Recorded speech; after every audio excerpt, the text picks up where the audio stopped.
corner and then land right after that. It's all moving too fast. Just slow it down. We need to like take in the good times, guys. Right? I feel like you're talking about a child. No, you can't grow. Literally, that's what it is. And as we're talking about today being the last regular season day, that also means that, of course, both of our APAC regions completed their match day 9 just a few hours ago. So we're going to take a look at what that meant, which teams advanced their way through to regional finals, and who made top 8 for both APAC North and APAC South. So Tiff, I mean, Zeta at the very top with 125 points. No surprise that they made their way through. I'm not shocked, but I'm excited to see what UKF does under Zeta, right? That team throughout the entire split so far, prepping for regional finals, had 232 kills. I'm talking north of 50 kills over any other team. That's just insane.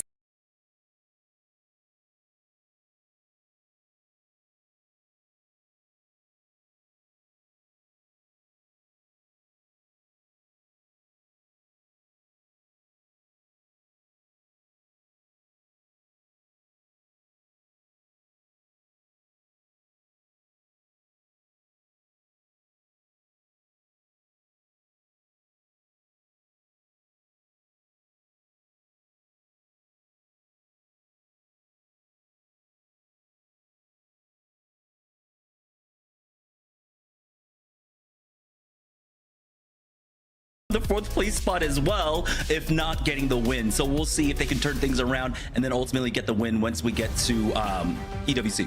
Yeah, and of course, those teams at the top will be looking for EWC. And now we're going to be focusing on today. Groups B and C will be competing, which of course means Group A will be waiting in the wings, waiting to see if they get leapfrogged by any of these squads, Tiff.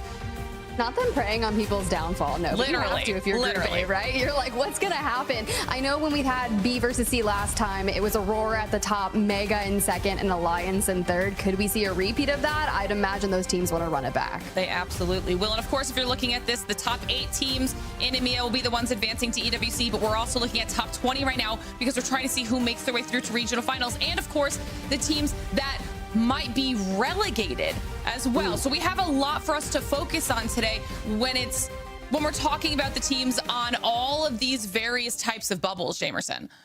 Yeah, there's a lot on the line, of course, trying to avoid relegation. But right now, I think everyone's eyes are set on making sure that they make it to regional finals. And then once we get to regional finals, it's anything goes because we do have the accelerated points, right? The bonus points that can shake up that leaderboard immensely. So there's still a lot to play for every single team.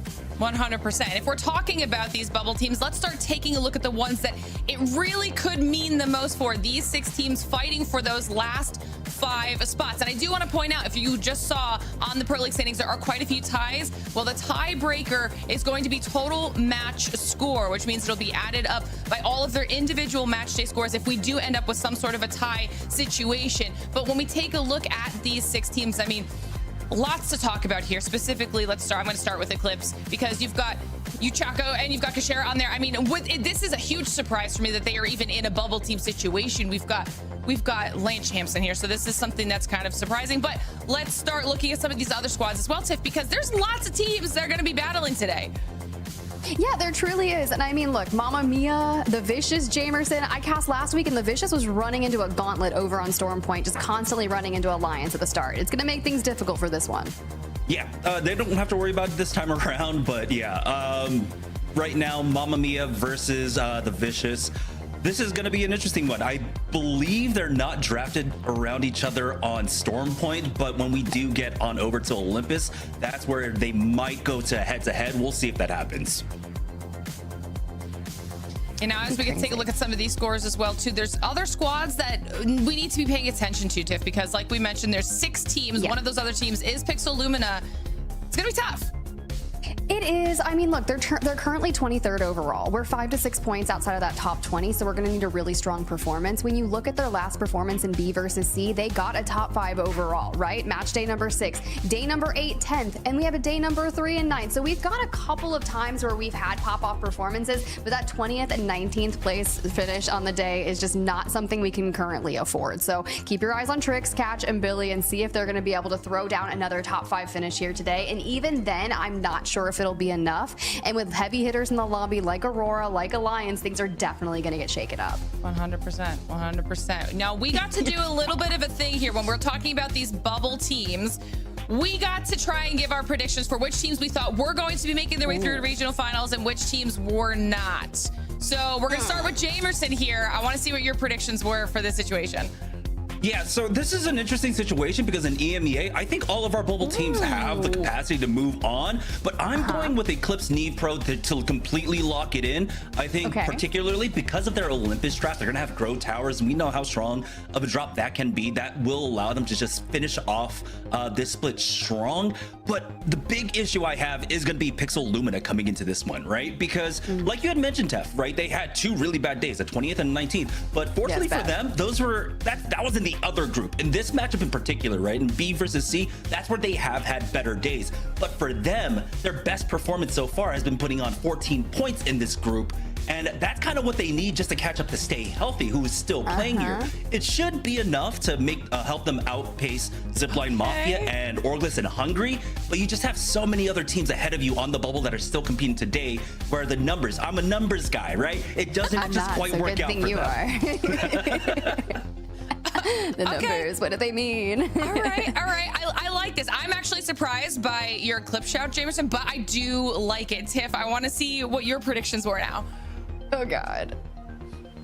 What do we get? I can barely decide where I want to eat, so let me just tell you. Do I have to tell you? Because I picked those very late in the evening. I was tired. Nah, I put the Vicious in. I'm not gonna lie, I really did. Okay. I know they didn't have a good performance last week in match day number 8. I think it's gonna be on the back, like I said, because they kept running into Alliance up there. Don't chow North Pad. Don't chow Alliance and North Pad. People have learned year after year. It's just something you really don't do, right? But they did lock in Lightning Rod for Storm Point, and I'm feeling a little more optimistic about that.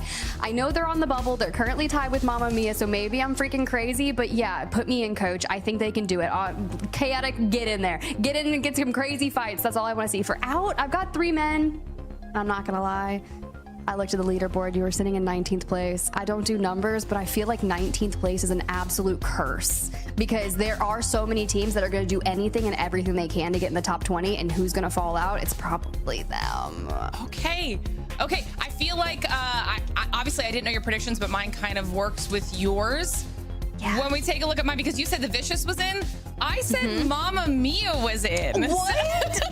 I mean, okay, look, like, can you hit me with the Mamma Mia? Like, can you give me that real quick? Hear me out, okay? Full circle. Because there it is. Mamma Mia got the only win the last time all of these teams face off in these groups out of all of our bubble teams, and Mamma Mia has managed to get at least 1 win in 3 out of their 5 match days so far, which means they do it again. They're already over that 50% threshold. I've just seen some really good consistent showings out of Mamma Mia, and I feel like they can do enough to at least keep themselves in that top 20 to get to regional finals.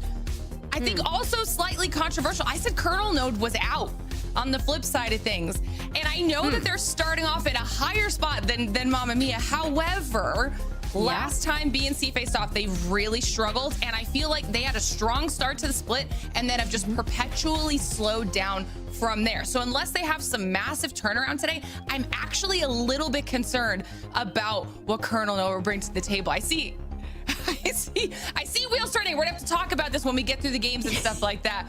But there's a lot of storylines we're gonna be focusing on here today. Obviously, we're also watching our teams that are potentially going to be relegated, because the big thing is teams are fighting to stay alive so they can compete in Split 2. And the reason they want to stay alive and compete in Split 2 is because we are going to an epic spot for Split 2, okay? For everybody in chat, if you don't know, we are going to Las Vegas for our Split 2 playoffs, and tickets are going to go live on June 6th at 10 a.m.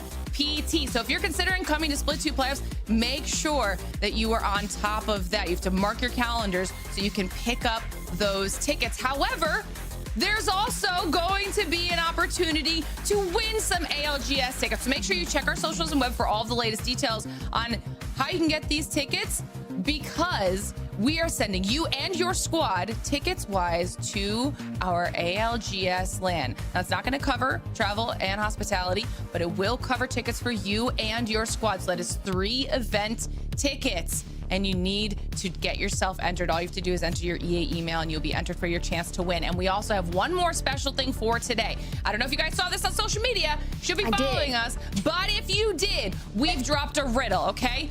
Chat, let us know if you're able to figure this riddle out. Tiff and Jamerson don't even know what the answer to this riddle is, but this riddle will tie in to a big announcement that we're doing towards the end of our America show later on in the day. And if you want to find out what the answers, you're going to hang with us till then.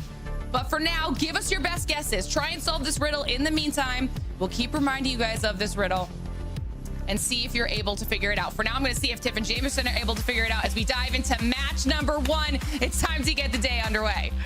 Look, I'm ready to get into it, Jamerson. It's about it's time, right? By the way, the answer is time, right? Like for that riddle. Is it? Like, I don't know. Oh, I was like, it's time to get into it. Time You're is like the answer for like 50% of riddles. It's like time or silence or man. Or like right? newspaper. Yeah, for like every Newspaper? like Sphinx riddle you hear, like half the time it's one of those 3 answers.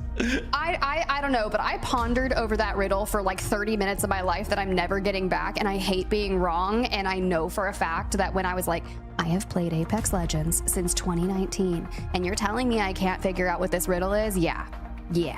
Well, the issue for me when it comes to like riddles like that is just I think too grandiose, right? So I'm thinking like, oh, we're gonna have IRL Apex Legends, like we're gonna actually do the thing. What? We're gonna have a full stadium. Where's Mr. We're Beast gonna when you give need him? people drop ships and drop them down. Like I'm way overthinking this, I think.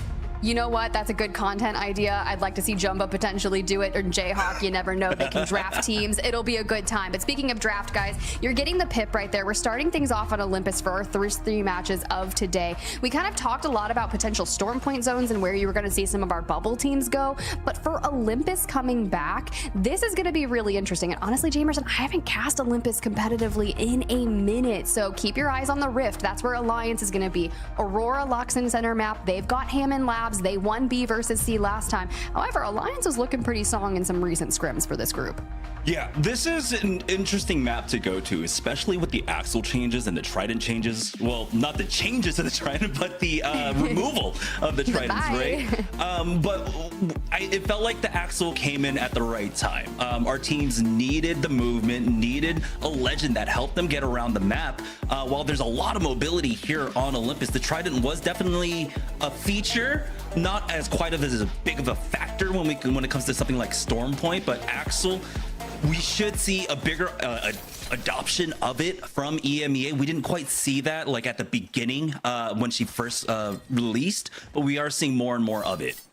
Yeah, I mean, that's good shouts. I'm kind of looking around to see what potential like compositions we're getting. Well, guys, first and foremost, Crypto's out of here. Crypto's got 20 picks. Yeah. That's nothing new. We've been expecting that. And of course, one of our bubble teams down here, Hydroponics, one of my favorite places to start anytime on Olympus. This is like where I drop consistently.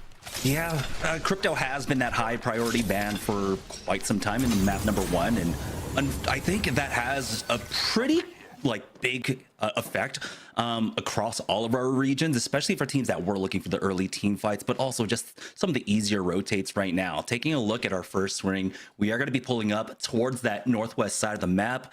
It looks like Oasis is going to be the easy call here. I don't think we're gonna have some of the crazy pullbacks that we've had. I mean, there's like a 5% chance that it goes to the States, but I don't think so at all. I think everyone does need to kind of bank on it being on Oasis here. And of course, having that Axel, having Ultra still available as well. There's a lot of movement for teams to get out. We do have also Potassium, I believe, picking up that Valkyrie. So they'll have opportunities if it does a weird pullback like we have seen across the past few weeks. But I think everyone is safe and secure and thinking this is Oasis. There's going to be a lot of levels to play off of course, but getting into that main building, into the main hotel is going to be important. Yeah, 100% not wrong. And this is going to be a really fun end game because it is so open between those areas. We saw Pixel Lumina moving into Oasis really quick. ECLIPSE decided to go ahead and take the portal and just go through on the south side of things. Aurora's moving in, but Mega and Virtus Pro are going to be some of the teams that are starting in this vicinity, staying nearby. So I'd imagine the conflict that we're going to see from them is already going to happen. Pixel Lumina and Aurora diving straight into things, and this is vital for Pixel. Reminder, guys, bubble team. So to knock Effect first, this is a wild one.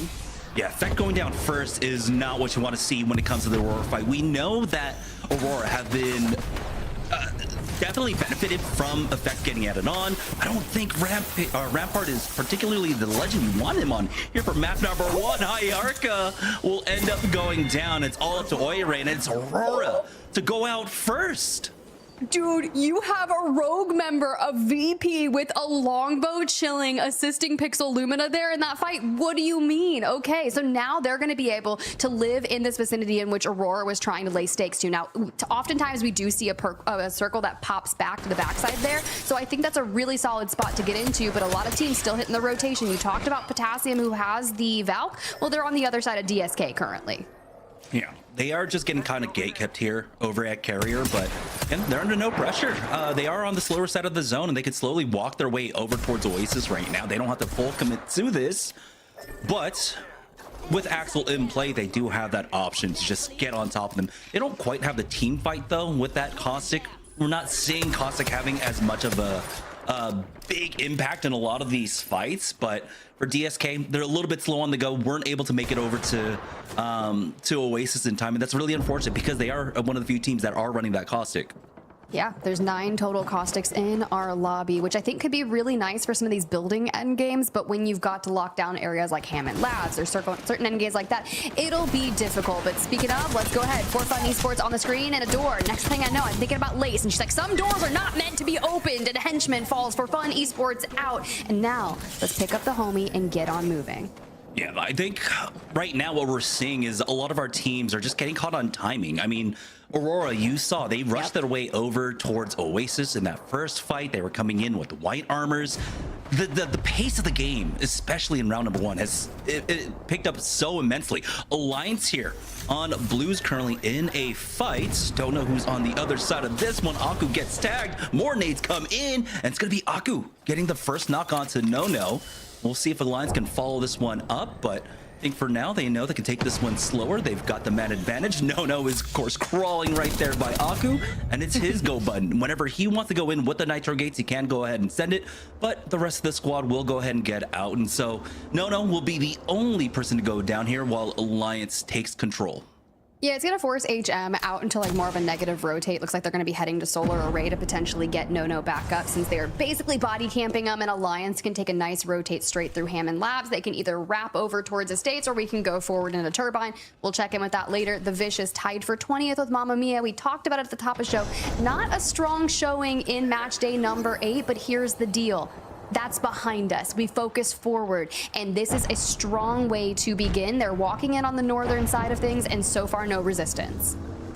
All right, Ben, one of the teams that are right down there at relegation stage. They need a big day today just to stay alive. A win for Ben is what we're really looking for. So we have that kickstart come out. I think it got clear on the other side, but Ben are slowly trying to choke off this team. The caustic gas comes down. You can see them kept inside of the building for now, but Ben having to take the time. They've taken about 50% HP from just the ring damage alone, as it's a slow burn here to choke them out.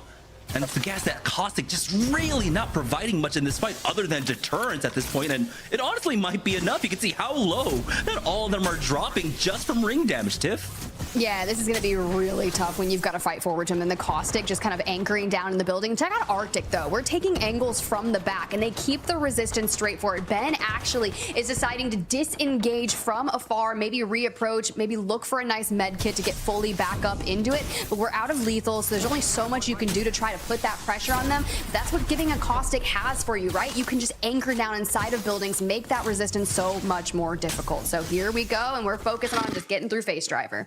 NOVO Esports just completely turtle up with that Caustic and say, no, you're not coming in. And Ben are forced to swerve on away. Luckily for them, of course, they do have all the options. They've got the Altar, they've got the Axle, so it'll be a quick rotate out for them along with NOVO Esports. No surprises here we saw on the ring. It is going up towards Oasis, but it's the Vicious right now in a fight, as it looks like they're trying to hunt them down, kind of on the outside. MG Clutch going after them. Vicious, another squad that needs a huge standout day, and a kill like that up against Elite EU will set them up for success. You're right. Elite EU, ForFun Esports, and Aurora, the first teams out of match number 1. So if you're on the bubble and we've already got a couple KP, this is the way to do it. So the Vicious, instead of pushing straight into the Potassium team on carrier, we're actually disengaging and kind of wrapping through Fight Night. We can get information. There's a ring console there. You get all of the things that you need for endgame, which is going to be vital because we saw how many like popbacks on zones we had just last week. It made things difficult for our teams to call it, but 3 men getting into the push. You've got the Crypto EMP coming through, but I love this. Babylon's walks straight on out, takes the angle, and keeps that going. They do get a knock and a full onto 1 member. So now 3v2.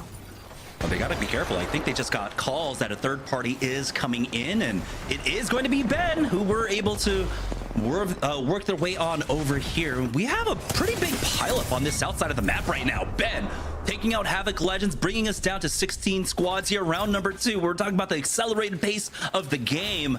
I mean, it's almost looking like it's scrims here with 16 squads alive in round number 2 closing. Yeah, so like usually this happens at like, you know, our games 5 and 6, the pace of play just like rampens up exceptionally. But I guess because it's match day number 9, it's the last day before regional finals, and everyone's like, you know what, I've got nothing to lose and everything to gain, so I'm getting wild. And so you know, match day 9 is just perpetual game 6 is what you're saying. It's just inting, and I'm okay with infest, right? You know I love chaos as much as I love an underdog story. So if you're on the line, Ben, like you are, we're 24th place overall on that standings, and you don't want to face relegation, man. We do this kind of stuff all day, except you got like 5 teams in the vicinity, and this is not a fun area to push through at all. We talked about Oasis endgames being incredibly open. This is why. Once you come out of this, look at what you must traverse to get over to Oasis. You're not taking that zip. There's no way that's happening because you're dead in 5 seconds. Yeah, basically lock themselves into one way to get in. That's kind of a big point of contention when it comes to Olympus, that there are these major choke points, right? Because you can fall off the map and you have to worry about those spots that the altar can't help you out, right? It's different from like where E District. Sure, there are a lot of choke points on E District, but you also have walls that are merely suggestions when altar is in play. Here's Ben though, making their way on in. They've got 3 men above them right now. The crypto drone does catch them all, but it's going to be Babylon's to get that first knock onto Hikaru. Kickstart comes out, but it's going to get instantly cleared. Never mind, Babylon's doesn't finish it off, and Slab takes him out like a piñata, but it's still a 1v2 here. He's going to get out of dodge with that Nitro Gate and look to try and reset on this one. Ultimately, it is 3 men that might fall here. Stay Healthy are looking for that third party, and Stay Healthy is a squad that's on the bubble, but they are comfortably on the bubble here. Just a few points. Finishing off in the top 15 should be more than enough for them to move on to regional finals, and a slow patient play like that will definitely benefit them. You know, I love this, right? Because Stay Healthy moves in and they immediately take the portal up and finish off 3 men. Now, you do have ECLIPSE NEEVEPRO that is going to dive right back in, so Stay Healthy is getting third party yet. So invest the portal, get back to high ground, and see where you can. I believe there's a player, your entire team is up here, but I think if ECLIPSE wants to push here, you're going to have to make a good play. But they don't really have to push this. They can gatekeep them on the rotation. And my only thing is, did Ben get the death box recovery? Looks like they moved up for it as Mamma Mia and Alliance off stream end up going down here. And it's the fight that never ends. ECLIPSE NEEVEPRO now moving in, getting 1 knock onto Maxim. We'll see if they can get a little bit more here. But it's ECLIPSE NEEVEPRO. They do have that kind of outer side. They do have 1 squad above them right now, looking to drop down. Chaco tries to hold out, but it looks like they'll move forward. Nitro Gate just to keep pace. They've got plenty of momentum to move forward now. Uchako with the air burst nade. We'll see if it connects with this one, but looks like for the time being, Uchako answers just in time to deal with that kickstart. And now ECLIPSE NEEVEPRO are able to easily make it into the next zone. Look, Potassium falls, so another team has left our lobby down to the final 12, and the way that they just attacked this is great. They push Stay Healthy straight into HM. Ben and NOVO Esports, they have fallen. Will HM join them, or will they stand tall against Stay Healthy? Wow. Portal through the wall, and they're guarding both sides. This is a great way to move through this. All right, it looks like HM will hold it down. 10 squads, by the way, Tiff. 10 squads, round number 4. It is looking like it's going to be perpetual game number 6 here on our final match day for EMEA. Colonel Node looking to make that actually 8. As that kickstart gets cleared by Orbit. Now let's go ahead and listen to Colonel Node as they take this fight up against Awakened. Just chill, It's like, there's full team bot, like, left side right now. Yeah, full team bottom still. They're gonna fight, they're gonna fight. Let them fight, let them Yeah, fight. shit. We grab left, we grab left, we grab left, come. Yeah, I'm coming. Come grab left, right. I gotta tell you quick, are you? Chill. Coming with you now? Come back or something, see. Lucky I'm good, man. Take her foot. We need to kill these guys, we need Got to get the the lead, kills, bro. bro. We are gonna try and fight I this. got my kill. Okay. I'm playing up, there should be on left side, no? One team next is, one team inside and then we play, kill this team inside and then we play walking, okay? Yep, They're gonna move your reds, they're grabbing banner right now. We just hold these guys out and then play walking, okay? We're gonna play into the I'm checking what's in, okay? Can you just hold that? Yeah, I'm checking what's in, bro. No. They are raising, no, they're not. Yes. We just gotta walk in, get these kills, and then it's good, and then we can see what we can do, okay? I'm gonna EP for you. One shot on low, got you. You ready? Yeah. EP back. The Oh, my fucking turn. right. On me. Low. Kill them. Help me. I'm dead probably.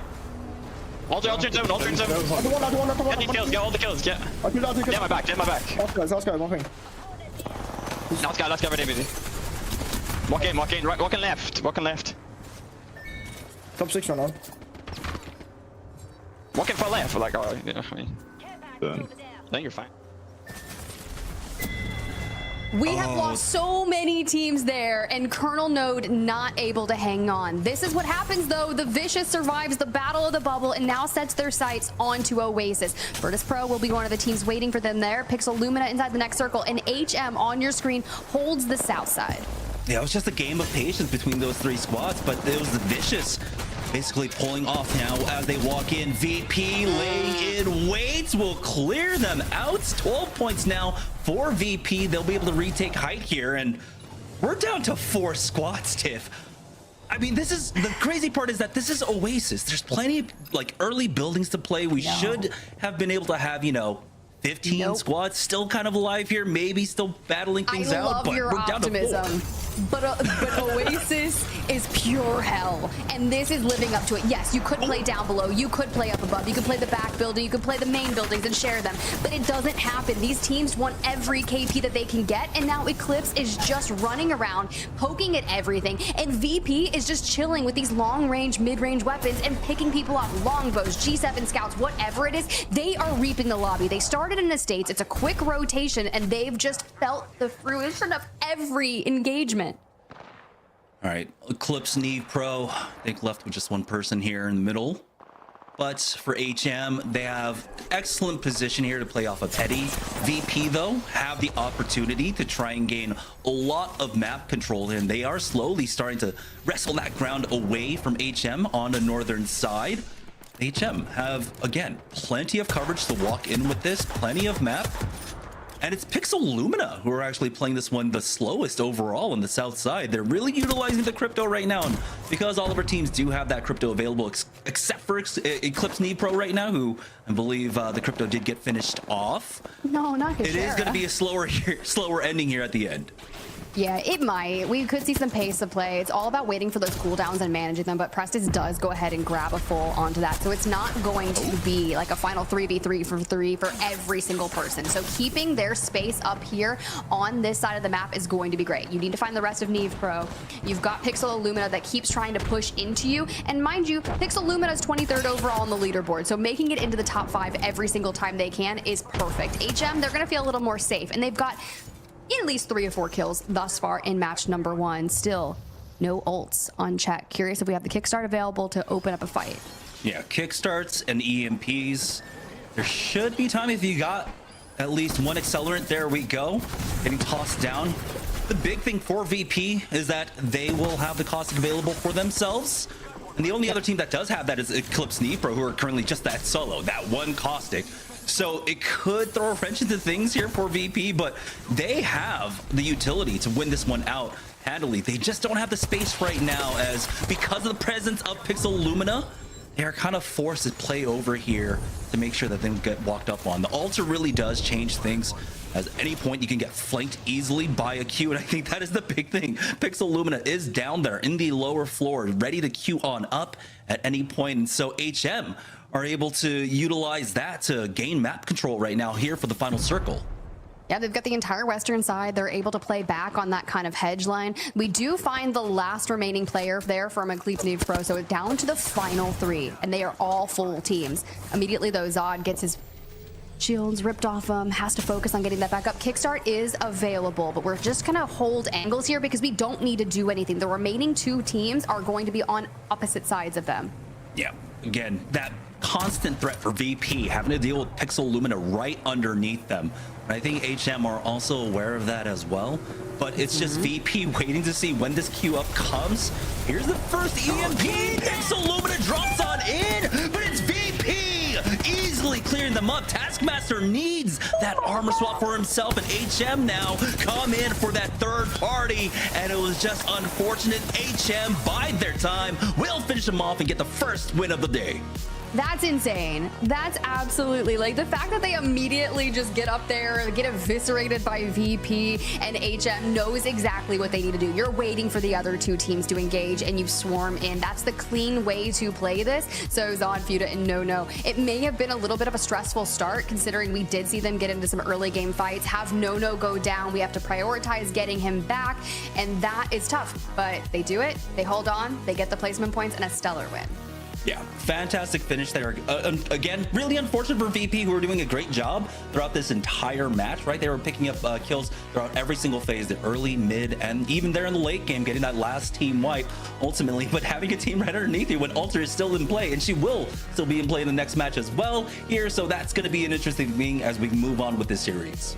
Yeah, the way we were looking at it, I was like, wait, please tell me that they just kidnapped that team underneath them. I don't think that was it, but that was crazy for them to just all be like, we have to go up, right? We only have so many different options. So let's see what Virtus Pro was able to do in second place. They got 12 kills. That's still a massive game at 21 points, 18 points for HM. But of our heavy hitters that we were talking about, specifically Mamma Mia tied for 20th place, right? They got 3 points. Alliance went down early. We saw Aurora absolutely get fried trying to move into Oasis early.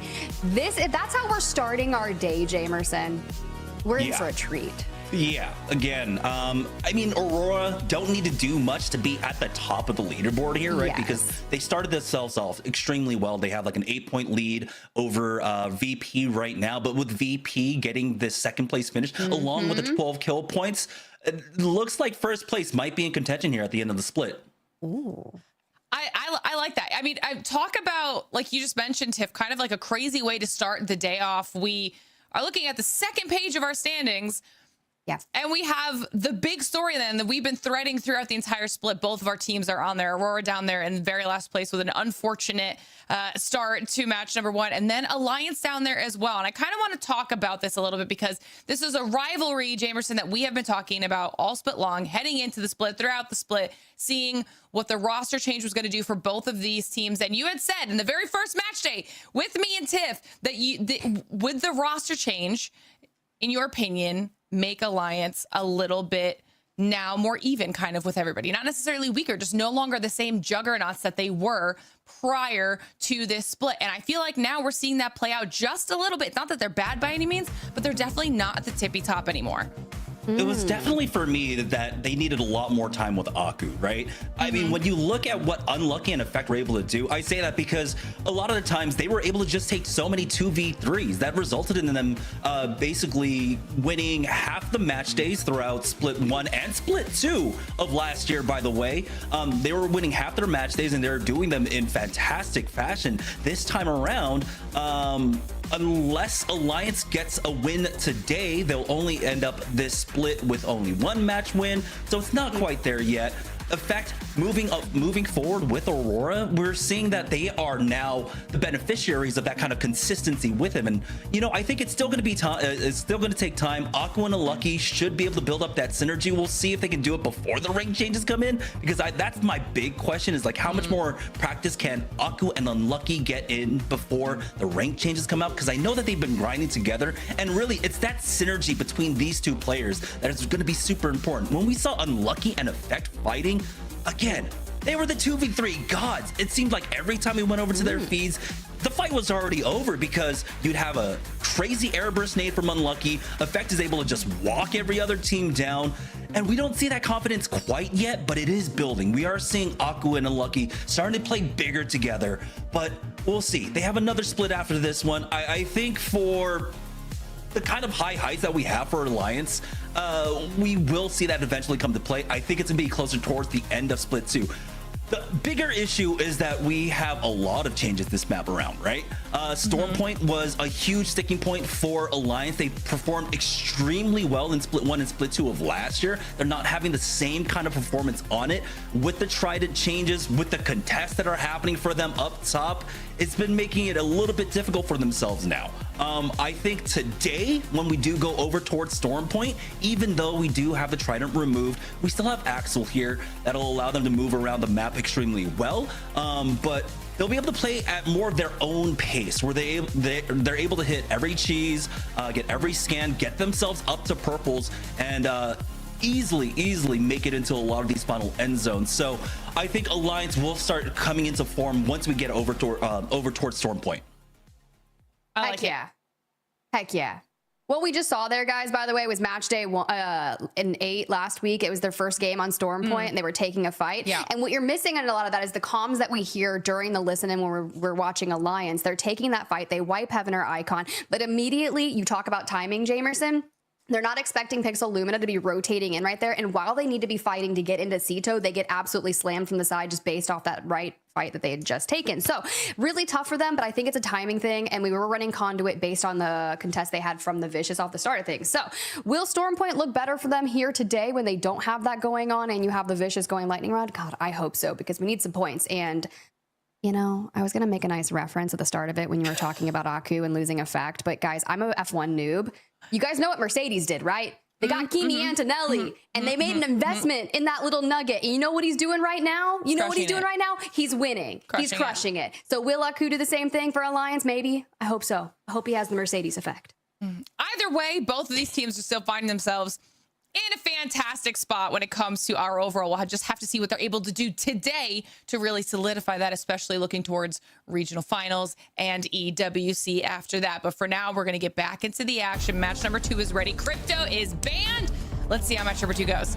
See ya, Crypto. See ya, Crypto. The thing is, what's going to be next? Now, we do see, I didn't actually get to see what happened to Alliance on their fall here in match number 1 for Olympus. They did fall, what was it, like mid-pack? Not too good for them on that rotation, so I'd love to look into that later. But for now, when you think about it, look, you've got a solid start. You're going Rift. So rotating over towards Oasis, you've got a couple of different options, but getting caught out is going to be tough. Do we go back west, Jamerson? Hopefully not for the majority of our teams that had really not good performances. Yeah, that was an interesting zone to say the least, particularly because of how Oasis can play out.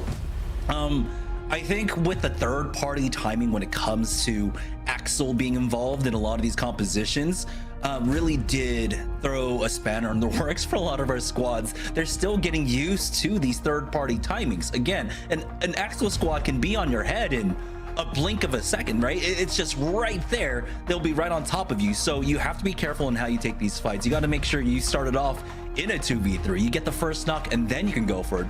Despite otherwise, trying to take your time and get the positioning and slowly surrounding its squad doesn't quite work out as much anymore. You need that just that death blow at the beginning of a fight. Otherwise, you kind of need to call it and just get out of there. And I feel like a lot of the teams in the chokes going into Oasis just got caught up on timings on that.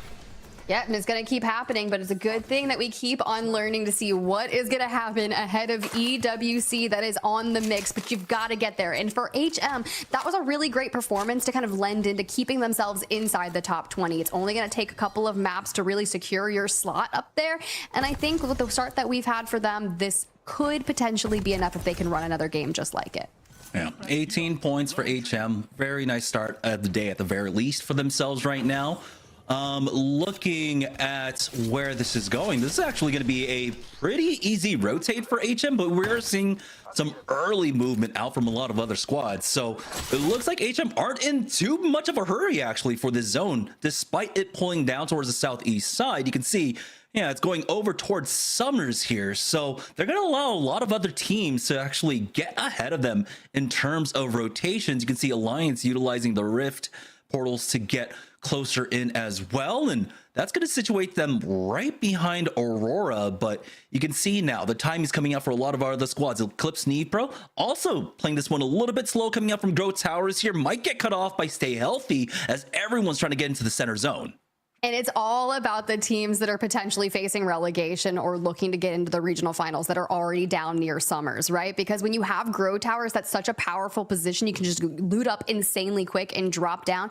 Alliance immediately pop into the Rift and start coming out through on the other side. That's going to be an early rotation for them. My only thing is, what does their resources look like that they were able to acquire? Because they are prioritizing getting the heck into that next circle quickly. And we saw what happened to Aurora when they tried it in match number 1. So hopefully they have better luck this time. Yeah, and for Alliance here, they're not running the same kind of movement legends that or rotational legends. Well, they're sticking with that Wraith with the Rampart. I'm still not entirely too sure what the Rampart is supposed to do here for them as a controller legend. Watson is still available, and she has been, you know, the large go-to for a lot of our squads, but looks like it's just walls on walls utilizing the Newcastle. Yeah. For the Vicious, it's all movement. It's all go for them with the Valk and the Axle and the Altars. So we'll see if that's going to be enough to catch up to DSK, who decide over here at Fight Night, no, we're not going to take this fight. Well, I mean, they got Chaotic on their squad, and they're just going to be living up to that name. They love to fight, and I think that they're going to focus on just being hyper aggro on the teams that are locking down behind those Newcastle walls. Now, mind you, the Watson pick was 9 in the lobby, 10 for Newcastle, so Newcastle banned out of this, which is one game closer than we saw in scrims. For 3 men on the bubble and trying to fight like it. Mastiff in hand, and we've just got to deal 5 more damage straight to the face. 1 more player down is all we have to find, and we've got our eyes set on them. Havoc Legends, see ya. So 3 men's, this will be pretty nice for them because they're coming in from Phase Driver from the south side of the map, right? So they can move their way over towards Icarus. They've got all the scans to utilize as well. Unfortunately for them, they don't have well, you're not really gonna need a map scan for this walk-in playing the baby comp because it is very easily going over towards Summers, but they'll have the man scan at the very least. And so it'll be a pretty easy walk-in for them. ForFun Esports, though, right now, holding it down in the middle of Summers right now, up against Ben. Maxim will not be able to get away. That's Ben getting eliminated, and unfortunately for Team on the cusp of relegation here, even though it's early on, you don't want a game like this where you don't put up any points at all.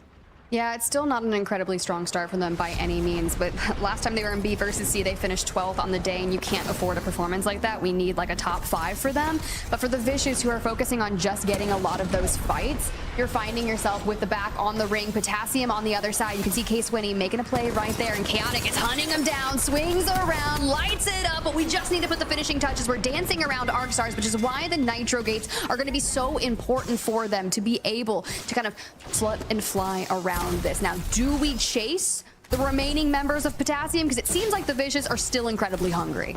I mean, that's all this composition is built to do, right? To chase them down. And so there was really never getting away from this squad. Being able to Valk ult onto them, and of course the Nitro Gates, and having the Alter Qs. You were really never going to get away from them just because the cooldowns itself did not work out in your favor whatsoever. For 3 men making their next move on over, they'll run into Colonel Node as they make their way into Phase Driver for now, but looks like they're going to avoid this fight largely. I mean, you already got some points, now you just need to make sure you convert this game into a decent one with some placement points. So I like this one, playing this one a lot more conservative. They really didn't have any idea of where Colonel Node were playing, and so backing away was probably the right option. And taking a bigger look at grand scheme of things, they had teams coming in from behind them as well, so really good move for 3 men. Yeah, and I love that we're actually taking the elongated rotation instead of like fighting through that little choke point, which can easily be gate kept on the other side. We know Mega got in, Pixel Lumina's in, Colonel Node's in, so they will join them relatively shortly. On the other side of things, you have HM, who's still so deep out into the Rift and even split off from their other player. So potentially got chased out here. We'll have to see, because we know the Vicious was around this area as well. So hit the Valk ult, get out of here. I Also, was good information. wondering if they were actually going to just take the port, just take the rift, get into the center of the map, and then walk in. But yeah, they decide to go ahead and hit that evac instead, and they do scan onto someone in the skies just ahead of them. So now the Vicious or HM will allow them to move ahead of them and get cut off. You can see, yep, no surprises here whatsoever. No weird pullbacks. It is going straight on top of Summers. Interesting move here by Alliance as they decide to go over towards Solar Array, and with that Rampart, they'll be able to hit that map scan. So they'll know exactly where it's going. They're not going to get extra info though, because we know that it is going to be landing on top of that, on the main buildings over there at Summers University. And that means they end up losing out on tempo. So they have to fight for ability. They have to walk in with a lot more teams at their back now. Luckily for them, though, they do have, of course, the double wall composition with the Rampart, with the Newcastle. They'll be able to keep their back safe with that coverage, but a lot of teams are starting to pile up here, coming in from the northwest side of the map. We got Pixel Lumina, 3-man, Colonel Node, Make EU Great Again, Vicious, DSK. A lot of teams are actually slow rotating over to this side, and I don't know if they were able to, for Alliance, yeah, they don't have access to recon scan, so they don't know how many teams are coming in from behind them.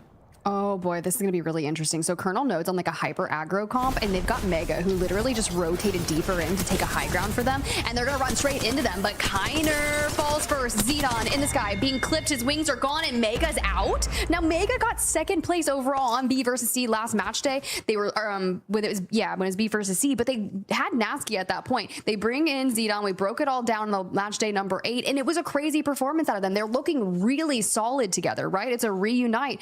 But when I see moments like this and I'm like, that's a slight misplay, all you have to do is correct that for next game, but I'm still expecting like a top 3 performance on the day out of y'all. Yeah, the extra utility there for Colonel Node, having that extra aggression with the Maggie helps out a lot. So much zone coverage for Pixel Lumina as they're walking in. I think they just ran into the Vicious on the other side of this one. So far for Pixel Lumina, one of the squads that we mentioned, of course, that are on the bubble, mathematically, they have an opportunity to make it to regional finals. It's just the fact that they have so many other squads in this lobby, in particular, that are currently ahead of them, that are also on the bubble. And, you know, it doesn't seem like a lot. They are currently down about like 4 points from the Vicious, who are ahead of them. But that 4 points is a pretty massive gap at the end of the day. Well, Vicious got to look on extending that as well, and match number 1 necessarily didn't net them a ton of points, but we're still alive, still in it, trying to get over towards Summers. For Pixel Lumina, we're going to be rotating in kind of similarly, so good time on pulling up the map. You can see the Vicious just ahead of Pixel Lumina, more towards the north. Colonel Node down there in Solar are going to want to get active, especially after wiping Mega. But when you think about all the teams that have already set up shop and claimed their position in Summers, all the teams rotating out into the open that have to walk it in just based on abilities and such are going to have such a difficult time. Yeah, it's gonna look like what's the starting thing on a race? I feel so bad because like I'm like the only one on this cast that doesn't know. You and Glitter were like talking about F1. I'm just like, yeah, cars. Cool. Cars go the fast. Starting line, the starting I know line. the movie Cars. Lightning McQueen, right? Nah, I'm just kidding. No, it's gonna look like the starting line, right? Because we have all these axles. They're ready to go vroom vroom, go fast, super fast. Ka-chow. I don't know. Yeah. Okay, perfect. I love it. But for Pixel Lumina, we were chatting about them. They were running into Colonel Node here. Now, Colonel Node, the way that they are running, they've got Mad Maggie, but Pixel Lumina also has an aggro comp, minus the fact they have the Watson, which is needed, right? Instead, we're nitrogating back. We're rotating around. We are disengaging. We are calling it off because the thought of us falling in 16th place and not getting a ton of points isn't worth it. So I love that. Colonel Node looking pretty scary this match, right? And they should be able to kind of walk in through the choke point just behind them. They'll play off the backs, but everything will be open. And when we pulled up the circle, it does pull outside of Summers just a little bit. So a couple of teams will already set themselves up for success. Alliances rotate will be interesting. And oh my God, they're reading my freaking mind. Hack is on the raid, tries to port and set up shop there, gets immediately fried, has to come back and heal, has infinite ammo, which is going to be really nice for this end game, but it's Mamma Mia and Elite EU on the other side of this portal. It did look like he was able to make it to a wall, so once he heals up, they might be able to take it back. Oh, We got the Cat's Cradle right on top of it. Elite threw down some nodes on top of it as HM end up going down. So our winners for match number 1 are now out. Elite holding in this north side, making it difficult for Alliance. I mean, we're seeing Alliance just move across the map, trying to find any way on in, but of course, just not having that priority, not getting to Summers University is really starting to hinder them at this point. And now they're starting to move in towards the direction of more and more teams. You got the Vicious on the other side of this one. You got Pixel, Lumina, and 3 men. That might be the big thing for Alliance that might create an opening. Just the fact that there's a fight going on behind the Vicious, Alliance might have an opportunity here to come in for a third party. This is the cost of running from Colonel Node and Solar Array. You have to dive to the north, you run into multiple squads, and you've got teams that are wanting every KP possible. So open that, create some cover, pick up Billy. Great. We're a duo. Not sure where Catch's death box is. It looks a bit further out, so I don't know if we're going to have the 7 seconds to stick that, because we know what the Vicious did to Potassium earlier, and they're going to do the same thing to Pixel if these nades don't finish them off. We are watching just a massive storm. Breach charge, nade, breach Bye. charge. Just everything getting tossed at Pixel Lumina. That will finish them off. Now the Vicious tried to look in for the third party, but it's actually Colonel Node that make their way across. And now the Vicious looking to finish things all off. 3 men taken out. Colonel Node completely healthy though, and the Vicious know it, so they'll instantly call it on that fight. That's the nice thing about running, of course, the extra charge on that attack. 1 to go in, 1 to get out, of course, as a skirmisher as well. If you get enough, you get another recharge. But what? Where did Colonel Node come from? They're right on top of them. Well, it's always, of course, having Maxwell in play allows them to come in for the flank, but it's just 1 knock right now onto Hoodie. It's a 2v1. MG Clutch holds the line. Nitro Gate on in. Orbit has almost no HP. Colonel Node get instantly wiped here. The Vicious clean out this northwest side of the map. Got a decent amount of kill points on them as well. Now the difficult thing is going to be this walk-in, of course, but that Nitro Gate is available for them. Yeah, look, they're going to have some movement via that. We lost ECLIPSE, NEEVEPRO as well. Virtus Pro, second place in match number 1 and found themselves in a stellar position, but need to clean out the side below them. So that'll be interesting. Vicious on the move and everyone fighting for that next circle. For Prestis, this is where Ramparts and Newcastle's being a throw all in this match make things difficult. And this is why Maggie's so nice, right? You just keep riot drilling all of it. Ooh. By the way, the Vicious were able to, I think they had to double Nitro, but they still were able to Nitro into the center of this next zone. And so, again, we're seeing why Axel has been a quick pickup in other regions. It was a little bit slow goings, right? When she was first allowed in competitive for EMEA, we saw maybe like 3 or 4 in like game number 1 and game number 2. But particularly here on Olympus, we knew it had to be a mass adoption of that legend. You need it, especially in a lot of these fights as well. Having that movement, how quickly you can get on top of a team. We're seeing how quickly that legend addition can change up the meta. I mean, the last time we had a legend getting added in kind of like mid-split or mid-season was Sparrow last year, and you know, he saw some use, but it definitely wasn't as big of an impact as Axel has had so far in the last 3 match days. Yeah, it's been really fun. Her kit is super sick, and I think it's really annoying to play against, and also these nades, annoying to play against, leading you, Nitro grading straight in, but they try to hold the line. Unlucky their Newcastle is down, which is going to spell very much scary things for Alliance, but they go ahead, they port back, and we'll see the Wraith Dome. Yeah, they're in the safety of the kangaroo pouch right now, but not for long, and there we go. They get unlucky back, that's going to be a reset.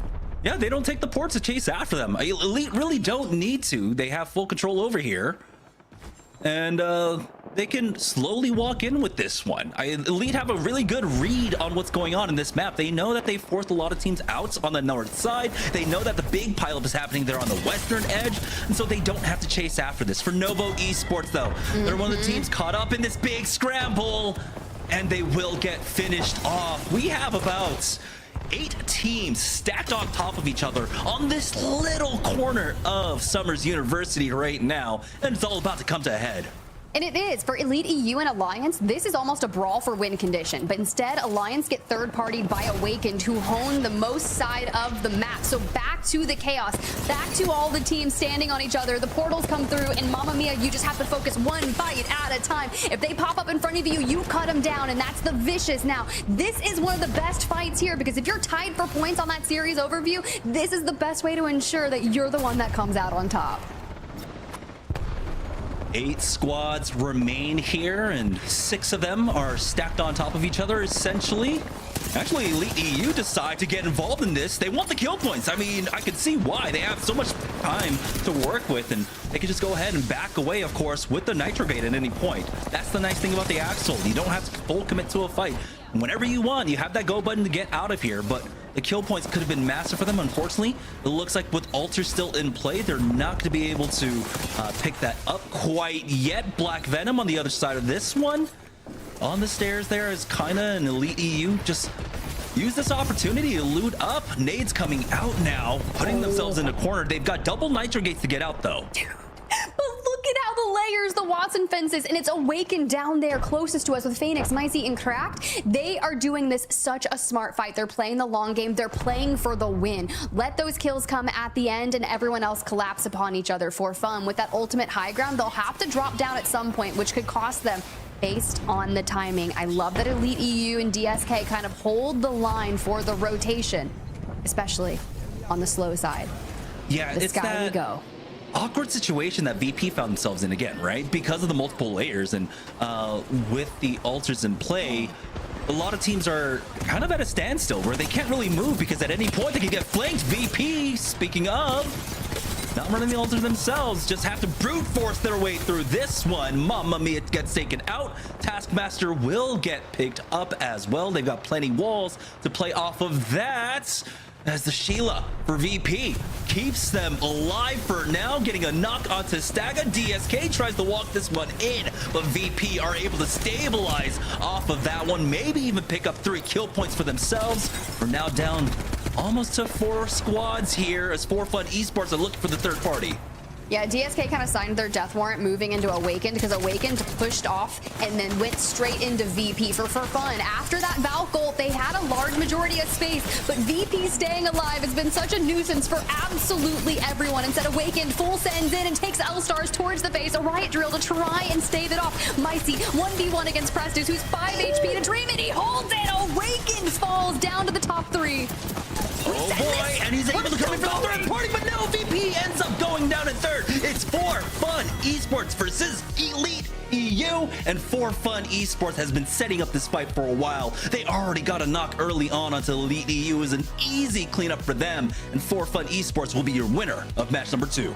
That's absolutely insane, because they held ultimate high ground there just before their Valk ult. They don't have that Valk ult. Things are completely different, right? You have to focus on what you've got to use, whether or not you're walking it in, you're dropping off high ground, but literally taking to the skies, grabbing space in the north, you're getting information on where absolutely everyone is, and you just third party for the win. Exceptionally well done.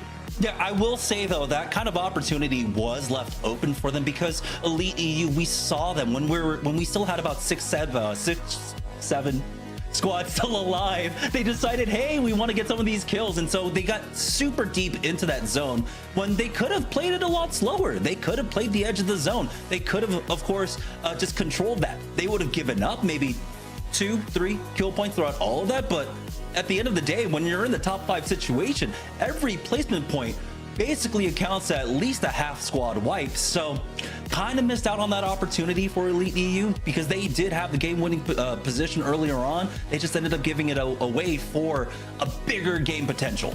Bro, VP with 16 kills. They had 12 kills in map number 1, 16 in this one. They are looking so good when it comes to fighting. And even though they haven't won, they're sitting at the top of our series results with 44 points. This is going to make things really interesting, considering after ForFun Esports grabbing that win, they go up 15 spots. And I'm not going to say it, but I did count the Vicious in, and so they're doing pretty great right now. Just want to call that one out, Jamerson. Yeah, I mean, again, great showing coming out from all of them.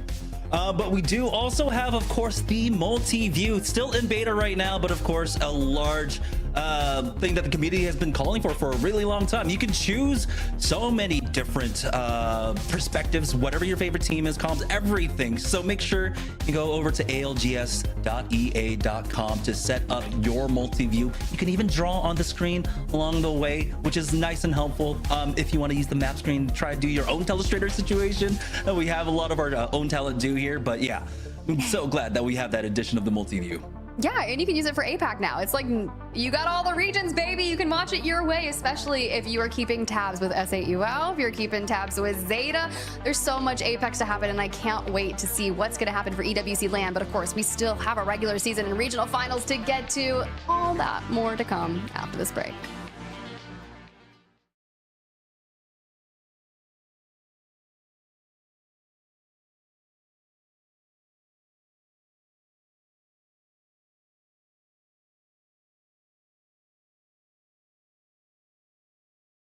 Was 4,000. I don't know if that's more than the Mike one. It might be. With 12 KP on top of it. Bro, what an end game from Prestis, bro. That is disgusting. With 4,000 damage differential. I think Mike's was like 4.4k damage diff. Did you want anything to eat? No, I'm good, buddy. Thank you. Bro, he just dropped the world record. That's the most damage ever in an LGS game. What was that, 4.8? Yeah. It was Mike before, then Zuni. So Zuni got his record broken by Mike, and Precious just broke Mike's record. Now MEK is back on top for the damage record. 4.8k damage, man.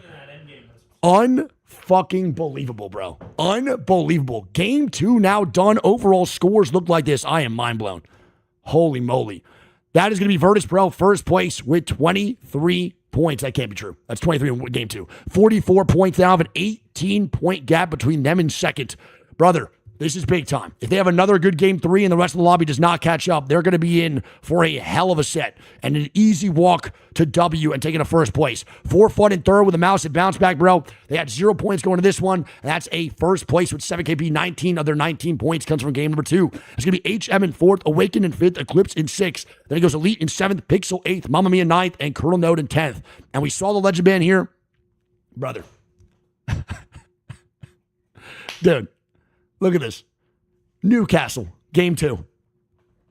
When is the last time for any region we've seen Newcastle game 2, bro? So Crypto gone, Newcastle gone, first 2 games in the mix. They're now banned out of here. Damage department and kill department is going to be Prestis. Prestis in 2 games has 17 KP. In 2 games, he has 7.1k damage.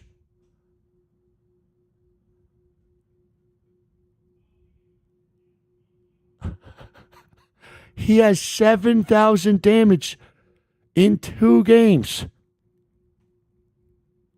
Oh my God. He might drop 10K in game 1 through 3. He has Mad Maggie again, bro, for game number 3 on Olympus. Let's see what goes on. He could also right now, he's on track to beat the world record for most kills ever in a set and most damage in a set.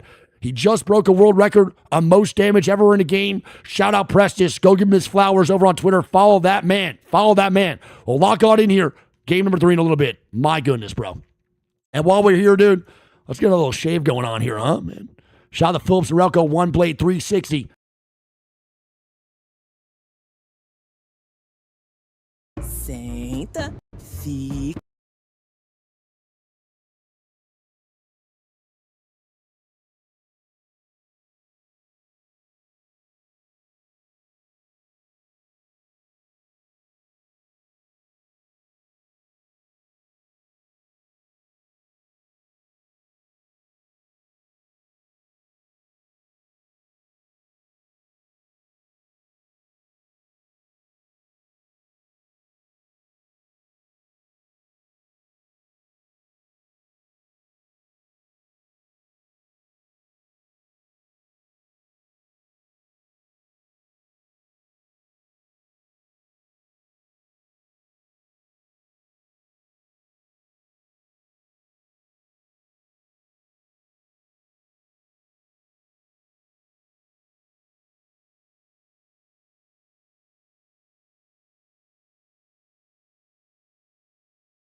beard and that mustache, man.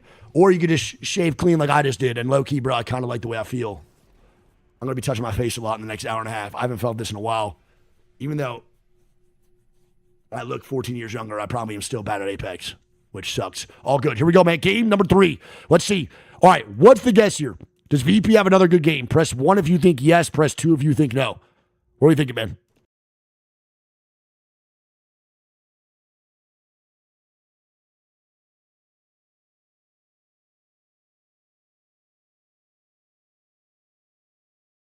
That's an average of 12 kills per team per game across 2 games. And we rarely get to see a performance like that so early on. And so I don't know what's in the water today, but, you know, give me more of it. Yeah, I'm here for it. I'm here for it. We're starting things off now with the winner of our last match for ForFun Esports. And the variety right now, something that we talked about at the beginning of the split, something we've seen throughout the split as well in EMEA, is the fact that we get an opportunity this time around to see so many other teams showing what they're bringing to the region. Oh, looks like for our final showing here, we are going to the south side of the map. And this one's pretty interesting. We are seeing some early movement already out from estates from VP to get out of there. Of course, it's estates. It's not particularly hard to loot and get out. They use an evac tower just to try and cut off Aurora and make sure they make it through the choke a little bit faster there for themselves. But already teams like Stay Healthy, who, you know, for a team like Stay Healthy, who just need a decent day, right? They don't need to do anything spectacular here. They just need to make sure every single game they're putting on 3 to 4 points. They'll move on. They'll move on to regional finals, no problem whatsoever. So there's something freeing about that, where all you have to do is just have even mediocre games, and you can move on to regional finals. Oh, 100%. It completely removes a little bit of that stress, but now we're getting to a very early game engagement right now. You see Phoenix, no shields whatsoever as we check in with them to see how this fight's going. Ooh, you were talking about Awaken earlier. They need to stand out day. I mean, they're currently in 5th place right now, right? With 17 points. It's going to be difficult to try and outpace our top 2 teams, but it looks like CJ will find an opportunity to get his squad out and maybe even take that tower on out for Havoc Legends in a fight right now. It's Headshot that was the only one alive, but 3 men will go ahead and finish that one off. Oh no. Actually, it's fine. It's fine. Deathbox Res is totally fine. Everything's fine, Jamerson. Defense is the real MVP right now. But one thing, this fight, Jamerson, for 3 men's kind of crazy to me though, because they were in Bonsai. They didn't have a ring console, so they didn't know where everything was going to shift. I think they were moving up to try and hit that console and get that information, but their spot in Bonsai was fine for now. Like, they were completely safe. Obviously, they do eventually have to shift north, but that shift is what found them in a little bit of a hairy situation. No, I'm still trying to recover over here. You can hear the ticks. Just tick, tick. It's like, stop. Just don't res me. Stop. All right. Aurora, though, they have a massive pile up here. We talked about VP's movement early on coming up from estates to try and cut off Aurora. Is possibly going to work out for VP. Again, VP, who has been farming this lobby, put themselves in another position where they can play a massive choke to pick up more and more kill points. Here's Mega, though. Looks like, I'm wondering if they're going to drop down on a squad, if they want to continue chase, and that's exactly what it is. They're going after the final member of DSK, who's over at Stabilizer right now. For Ben, they're taking a fight currently, as looks like, yeah, a lot of Gibraltar Ultimate use Sparrow sighting, by the way. Oh. Huh. That one. Okay. Just ask for it, right? Talk about Sparrow in our last match, and we finally get a Sparrow sighting.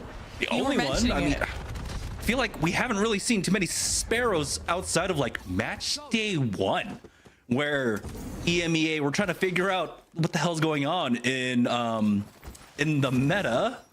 So this is an interesting pick for Ben, but it looks like, you know, it's a lot of aerial denial, right? You got the Sparrow ultimate, you got the Maggie Q's and Maggie Ball. So, wondering what the thought process is there for that squad. Definitely will help them a little bit with information. They are on that south side. They've moved away. It was ECLIPSE that they were kind of going back and forth with. And meanwhile, that solo on DSK that you had mentioned also does go out as we check in with a very hurt VP right now. Taskmaster down to pretty much nothing. Prestis out. They're going to be trying to survive in whatever way they can right now. Yeah, it looked like VP were getting a little hungry for more kills there, and the fight just kind of got away from them. But they should be able to survive, and do have a number of respawns that they could pick up on the outside of the zone for Alliance. They were able to make it over from that Rift side, but they've made some interesting moves here, actually. You might run into VP. They've got the Vicious ahead of them in the States. You can see them on just off yonder there, but VP will hold out for now. Unfortunately, they're slowly getting boxed in here. Alliance might find an opportunity to come in for the third party on this fight. Yeah, this is potentially a little bit of a scary pinch situation for VP, especially the fact that they're at a duo. The second one of these teams realizes that, it could spell disaster for them, but I think Alliance playing a little bit safer now, kind of waiting in the wings to see if there is, like you said, that third party opportunity. The Vicious have decided to back away, and VP doing a good job of deterring, kind of holding this space here to States for just a little while longer until the next zone shift. So I mean, they'll survive for now. Will they be able to get back up to 3 is the big question. Yeah, they should be able to. That's the nice thing about the weapon meta right now. Having the long range options, longbow being one of the big favorites, you could do so much damage that even in a 2v3, you can still play big with that longbow and keep teams away from you. I mean, if Vicious knew it was a 2-man, they probably would have sent it, but being able to put out the damage that VP were with that longbow just keeps them at bay. Alliance finds no opportunity to come in for the third party, so Alliance now move forward. They're gonna be heading up into, looks like, Aurora and Pixel Lumina on the northwest side, but this is going to be a pull more towards that northern terminal side right now. So for a lot of our squads there down on the south, Ben, ECLIPSE, NEEVEPRO, 3 men, not gonna have too much ground to work with walking in this next 2 zones. I mean, and on that push in too, I don't know how they got caught out, but Aurora is down to a duo now. So they're going to be trying to stay alive with quite a few of those squads in the area. Alliance potentially at their backs as well, while also trying to get back up to a 3. So we'll be keeping our eyes on them, as they've definitely had a less than ideal start so far to the day, and they're going to be looking to pick that up as we get to see the rest of the squad slowly shifting over to find a little bit of new space, like you were mentioning, more towards that north terminal side. We've been checking in with Mamma Mia just a little bit here, so let's jump into a quick listen in as we get to see what they want to do with this rotation. Non ci frega un cazzo, non ci frega un cazzo. Da qua puoi farlo, no? Qua c'è... Dammi qua, faccio quella qui, figa. Vai. Go, go, go. Uno qua, uno qua. No, raga, non devi rispondere adesso. You speak Italian, Jamerson? Puoi via il TP forse? Sì, sì, sì, prova... Via il TP. Sono morto altro lì. No. La sapeva, I guess.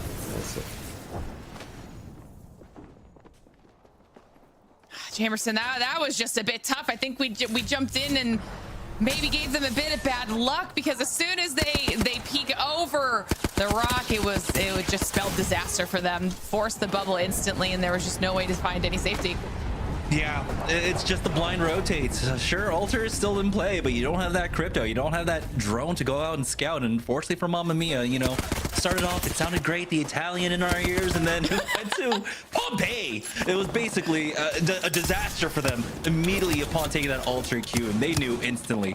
Now here's Alliance looking to try and eke out a position up against Mega on the other side of this one, as unlucky, he's able to dodge out on a lot of that damage. Oh, getting in and out through the void, and avoids that Gibraltar ultimate for himself. Allows Aku and Hawkins to step forward now, but Nate and Kiner on the other side of this one. Nate has been such a beast, but a huge ball out here keeps Kiner in place long enough, but it's not enough there to get that knock. Aku charging forward now, but it looks like Mega will back away without losing a single member. Kiner was down to about 5 HP. That's insane that Kiner was able to escape in that scenario. Alliance now taking a little bit of that damage from the ring. They try to move in, get those heals off, and see if they can potentially re-engage. And I feel like they need this fight. They need something to start snowballing what we know Alliance can really do. Oh, we needed an air burst nade ready for them. Aku, it's a 1-for-1 trade. Zidane is able to get that knock onto Hawkes, but now it's down to a 1v1. Unlucky. Has plenty of HP, wants to finish him off here. You can see Hyarka on the other side of this one. Alliance versus Aurora.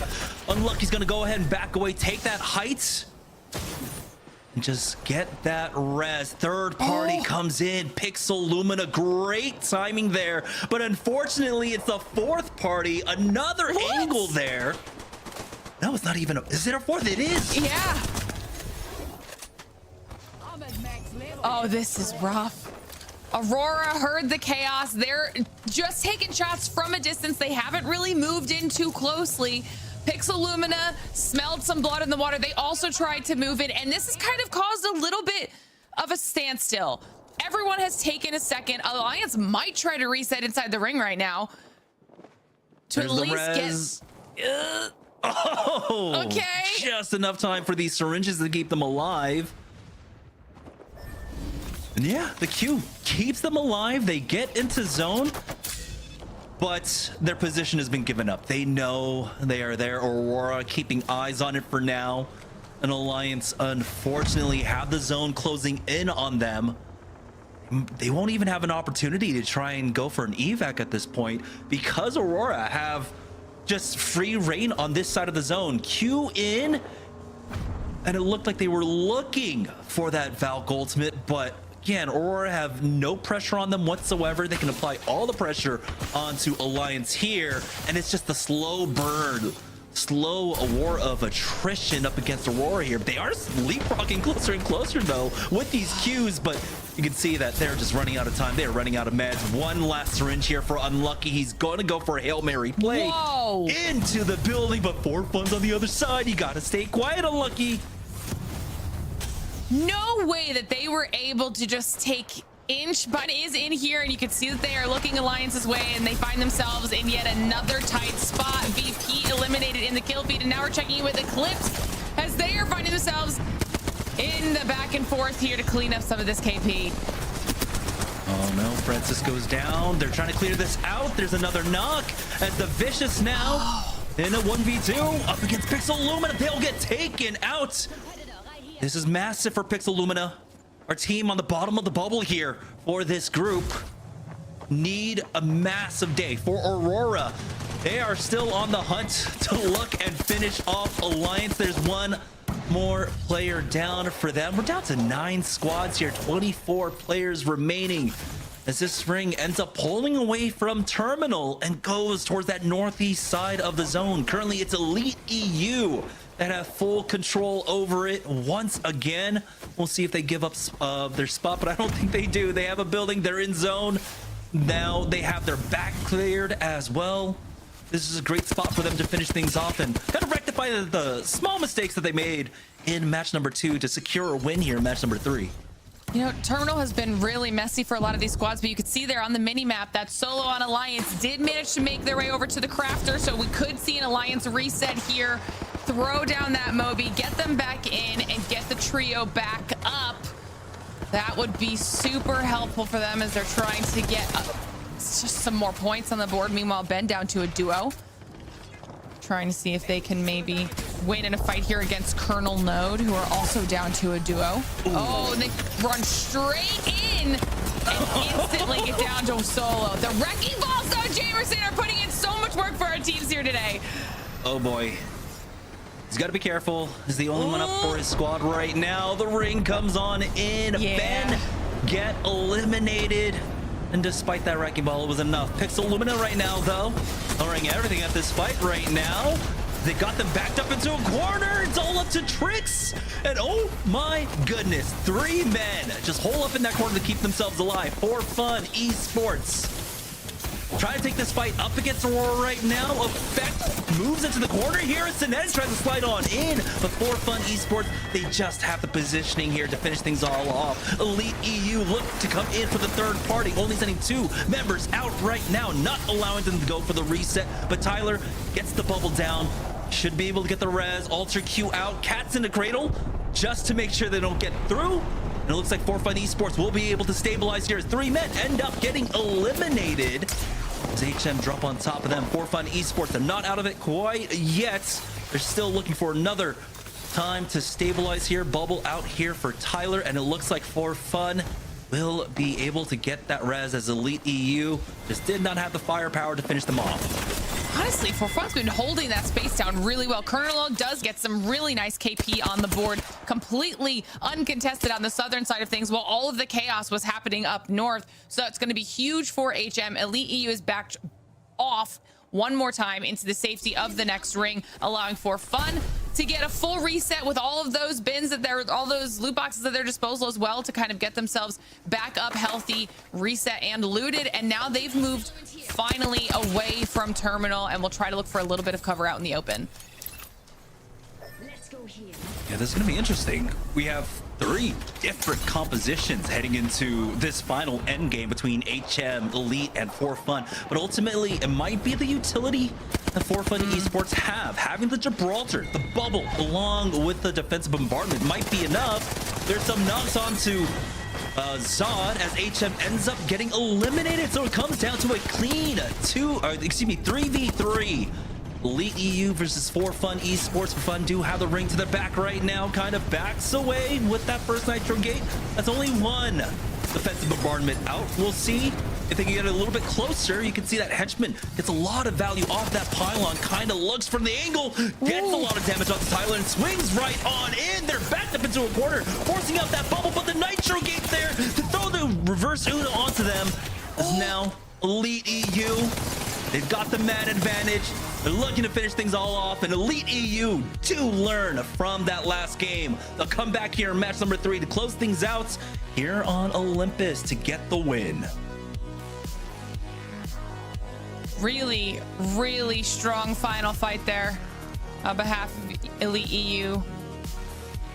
Able to capitalize when they saw the damage coming through. I mean, they played that right. The unfortunate, pinch situation for HM being between both of those last 2 squads, but in the end, Elite EU played that entire match really well. They pushed when they needed to. They took fights when they needed to, backed off with that engagement with ForFun in the beginning when it wasn't going their way, and gave themselves an opportunity to reset, and in the end, it paid off. Yeah, they definitely learned from what happened in Summers University in match number 2. They didn't full commit onto a spot in the center of the zone. They kept the zone to their back and played that as just natural cover to make sure that no one walked in from behind them for free, right? And so playing that one patiently was great. I do like what they did, right? Trying to get involved in the third party up against ForFun Esports, but we saw the power of the Gibraltar there as a support legend, making the resets that much more palatable for them and easy to do. So Watson ends up being the next ban here, and this is an interesting thing that we didn't really get to talk about, kind of how the legend bans have been working out here, particularly for EMEA. I mean, we saw a large focus at the beginning of the split where it was a lot of controller legends, right? And of course Caustic we thought was going to be the big, oh yeah, game number 1 banned, but now he's like rarely going banned. Watson is the new controller legend that eventually, when we go down the ban list, she does end up going out. Yeah, we'll take a look at the series results here. What all of that means now after 3 matches and Olympus being done.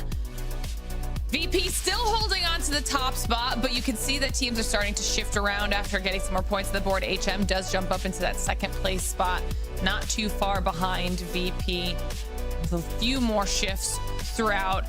Finally starting to see some sparks of life from Aurora and Alliance as well, but still definitely looking for just a little bit more as we move into the next map from here. And, this is going to be an opportunity for that. I mean, how well do Alliance do Storm, right? This is the map for them. So we'll see if they're able to bounce back at all. Before we get into all of that, though, we have our halftime show. And before the halftime show, we have a quick break. So we're going to send it to that, because when we return, we'll dive into just a little bit more Apex Legends action. Don't go anywhere.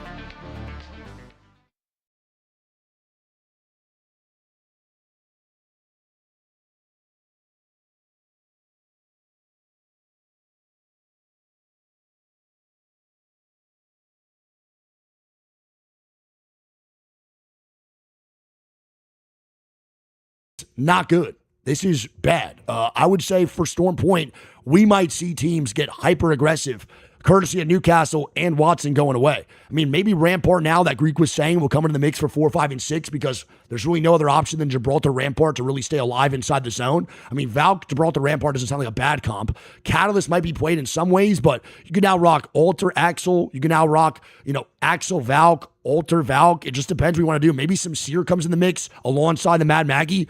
Who knows, man? We'll see what goes on. Game 3 done. Overall kill leader is still Presence with 17. Overall damage leader is Presence with 7.5k, which is still just nuts. His damage differential through 3 games is 5,000. That's pretty much unheard of, dude. This guy is killing it, man. Presence is still on top. We'll see what goes on. Game 4, 5, and 6 in just a little bit. Lock on it, man. Let's do it. Wow. What a start to the day. Very interesting, dude. Thank you, Lone. You're the GOAT, man. Senta, fica, bom garoto.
I ship Yuri, thanks to the Prime. Based. Beto with the 21 months. Star Chopper with the Prime. Nicole Marie with the 44. Welcome back to Wing Nation, all you guys, and welcome on in if you're new to the stream. Brettles with the 11 months, man. Big Thirsty with the gifted sub. Tofa with the goddamn 7 months. Ramsey with the Prime. Lexi Lou with the Prime for 16. Alex is the 22, man. Days, General Kane, Sci-Fi. Everybody, man. Thank y'all, bro. If you're on YouTube, too, thank y'all for being here. Got an active day. And G's, bro, over on YouTube. Welcome to the Nation Ice Week, bro, with the membership. You're now a Nation Knight. Appreciate it. Redeem some cheesecake. Hell no, don't do that. What are your thoughts after 5 games allowing the teams to vote to unban a character? I don't know if we need that, dude. I feel like a little bit of the suggestions that we always have, or like things maybe we want to implement, don't really add much to the actual mix, if that makes sense. You know what I'm saying? I feel like it doesn't really do much. I don't know if an unban after 5 games would really make like the world's difference, or is that just extra in general? I personally don't think we need to do anything ALGS related when it comes down to like, I would say overall legend bans and POI draft. I think we're really good on those markers. I don't really know if we have to change anything right now. This is probably the most competitive ALGS has been in a very long time. It's only getting better and better with the legend updates that are coming through and actually making more characters viable across the scene for ALGS. So I'm against, personally, man, just adding more stuff into the mix for right now. The only thing I could like really see that people were talking about was maybe, not even. The gun bans I can't even see happening. I don't want to say that either, because I think the guns are in a good spot too. I don't really see a reason. Maybe just maps. I just don't like the map rotations we're getting too consistently. That's really about it. I just don't like map rotations. I don't want Olympus in the mix. I definitely think we could even do 4 maps if we wanted to throughout the split and have like maybe 2 of the maps play the same amount as the others and switch it up. But yeah, that's really all. That's really it for ALGS. I don't really want gun bans. I don't want anything added in, man. But map rotation is probably one thing I change for sure. And I also changed that horrible EWC strategy, man, when it comes down to a squad winning EWC and taking a spot away from their pro league region. It's so stupid. Because VKG won EWC, and now they only get 8 spots on top of VKG, which is insane. So pretty much VKG now is taking a spot away from APAC South, even though they won land from APAC South. Give them 10 spots, add an extra, and take 1 away from the team that played the worst last year in EWC, or a region that played the worst. It makes no sense. That's probably the only other thing I'd change right now, too. That to me sucks. I hate that. I don't know why a team is punishing their region when they win. It makes no sense. It's terrible. Yeah, Becca, I would like that too. I think there are maps that we shouldn't, be played. Like Kings Canyon, I don't think should be in rotation. You know what I mean? Like we could definitely make it work, bro, with Olympus. We can make it work with Broken Moon. And by make it work, I mean barely get by. But like we add Kings Canyon in the mix. I'm good on that. I really don't want to watch that because the map is just terrible. It's not good for pubs. It's not good for ranked. It's low-key actually getting worse and worse for wildcard the more I play it. So, yeah, man. I don't know. I definitely think the only two we can really sneak by right now is Olympus and Broken Moon. But again, I'm not even a huge fan of the map rotation. I don't like the idea of taking out World's Edge for Olympus or Broken Moon like we did this split. That's really it, Gotcha, Kevron. Much love, buddy. Yeah, exactly, Becca. I think honestly, the sad part is too for Kings Canyon, the map actually could be good. I really do think so. Like Kings Canyon could be fantastic. If they did a couple updates, I think Kings Canyon could actually be a decent map. Like, Spotted Lakes or Crash Site, the POIs they added. I don't like Capacitor. I think it's a terrible spot on the map. But like Spotted Lakes, Crash Site are not bad POIs. Like if we actually have like 10 teams alive in those end games, it wouldn't be terrible. But if they like expanded out the distance between POIs and added a couple more POIs in between, would make it probably way better. For sure. And I do think that KC would be a viable map. All right, well, here we go, man. That's going to be Watson, Newcastle, Crypto gone. 60 seconds till we start off the second half. Again, massive shout out to y'all on YouTube and Twitch for being here. VP's in first place right now at 45 points. Their spread went from 14-point gap to them now only being up 6 with HM having a good game number 3. ForFun moves on in only 11 points behind. We'll see what happens here in this game 4, 5, and 6. We're now going to Storm Point. This is a very special set because we're watching Olympus first. We're ending on the better map of Storm Point, which is low-key a W. We'll lock on in. Thank you all for the partner anniversary messages. Don't forget, today we're nowhere near done. After this, at 3 p.m. PST, we got the Americas Pro League going on. We got B versus C Americas happening at 3 p.m. PST. I'll stay on in between, and we'll just have a good time and hang out. And probably watch a video or something. And then I jumped off my queue. I shouldn't have jumped on my queue. I should have just fucking went like Jokyo drift around there or some shit. Yeah, but Colonel, the problem is, man, it takes away one of the spots inside that top 9. That's what I'm saying. So, like, if VKG is top 9, even outside of it, it's still only VKG plus 8. So it's only 8. Like, they're guaranteed qualification because they get an auto invite back for winning. It should just be them plus 9. If you're getting an auto invite back, it should just be them plus 9. You should still have 9 spots for APAC South if you're giving an auto invite back to a squad that won, in my personal opinion, because you're hurting the region. Because basically, if VKG didn't want to play this split, they would have had a chance to just take away a spot out of the 9 and just not play, which is insanity. That would be so dumb. I can't even believe that's like an option for a team if they want to do that. You know what I'm saying? How you like the no tridents? I mean, on Olympus, bro, you feel it, but I think you feel it way, way, way more. Genuinely, man, during Storm Point. Like, certain POIs on Storm Point now are terrible. Like, terrible. So that's a big thing for me. That's what I think, Cookie Dough. Exactly. So I think APAC North played the worst in EWC last year. I think for them, it's just GG's. We'll do the codes in a little bit, Chase. Don't worry, man. We'll give the codes, I think, for after game 4 and game 5. Don't stress it. Hot take, I like KC. I mean, bro, I could understand liking Kings Canyon. I know there's like nostalgia to it, and you might like it more than others, but that's it. Alrighty. But I can't really see it being like a good map universally. But I know how people like Kings Canyon, you know what I'm saying? Can we get it? Servers for Africa, talk to your boys. Brother, what the hell am I? Fucking John Apex, dude? Talk to somebody else about it. I can't do fuck all. You know how many things I've actually recommended for EA and it's never happened? I don't have the control over that one, man. He currently has. I wish you guys had servers though, dude. Trust me. With a 22k damage diff. Yeah. What the? 84 kills. 84 kills, by the way. 84 kills. Crazy. Not even played. Is VP one of the teams that have stayed together for the longest days now? No, Virtus Pro wasn't together for a long time. I mean, Taskmaster just joined on in recently. I believe Ozzy and Press has played for a long time together, but no, not like the full vibe. No, sir. They haven't been full team has not played for a long time together. Taskmaster just joined, I think, like pretty soon. They were known as Pod the last like year, maybe even less than that. Oh, hell yeah. Yo, Sport, I appreciate that, man. Much love, dude. I appreciate you. All right, here we go. Who's the longest? I think right now the longest standing 3-stack would be Gen G from Apex South. I'd be very surprised that's not the case. Yo, Dino, thanks for the 10 get the subs. You the man, bro. Dab me up. I appreciate you, King. Chat, get those days going, man. For Dino with the 10 gifted. Mountain Dew guy with the 2 months, bro. Mr. Dream RL, thanks the Private 27. Battle with the 55. And Vicky G70 with the Prime 2, man. Welcome to Nation, all you guys. BW Battle with the 55. BBG.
Because the damage diff in a single game, 4,030 for him. So, I mean, I don't know what it is. Is Apex Legends like esports in the best spot right now, or are we seeing so many players that are able to compete at the highest levels really now without, you know, big dominant teams, right?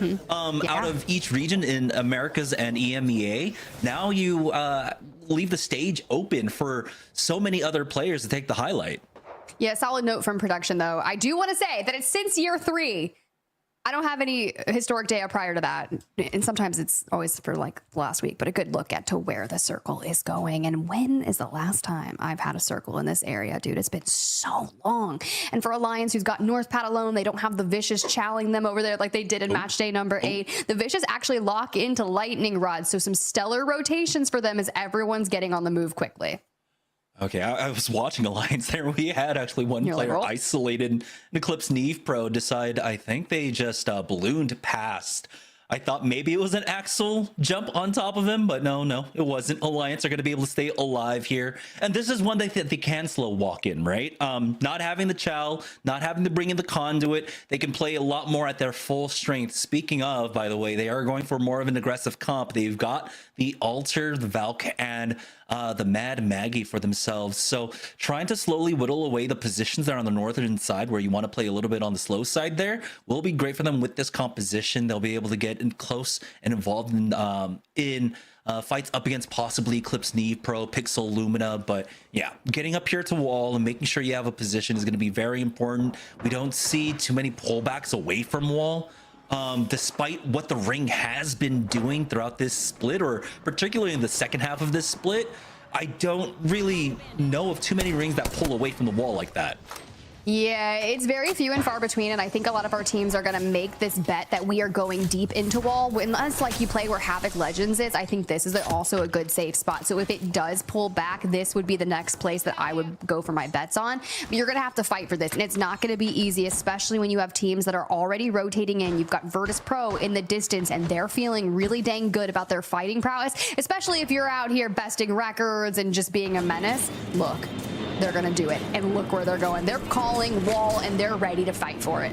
Oh, they're getting deep, and they do find the one building that is free up here. ECLIPSE NEEVEPRO just were not able to get deep enough. They tried to play out from inside, but it looks like VP will have the slow side of the ring to their back. Alliance just lurking here over at North Pad. We're able to catch out DSK on the rotate, and here's the thing, right?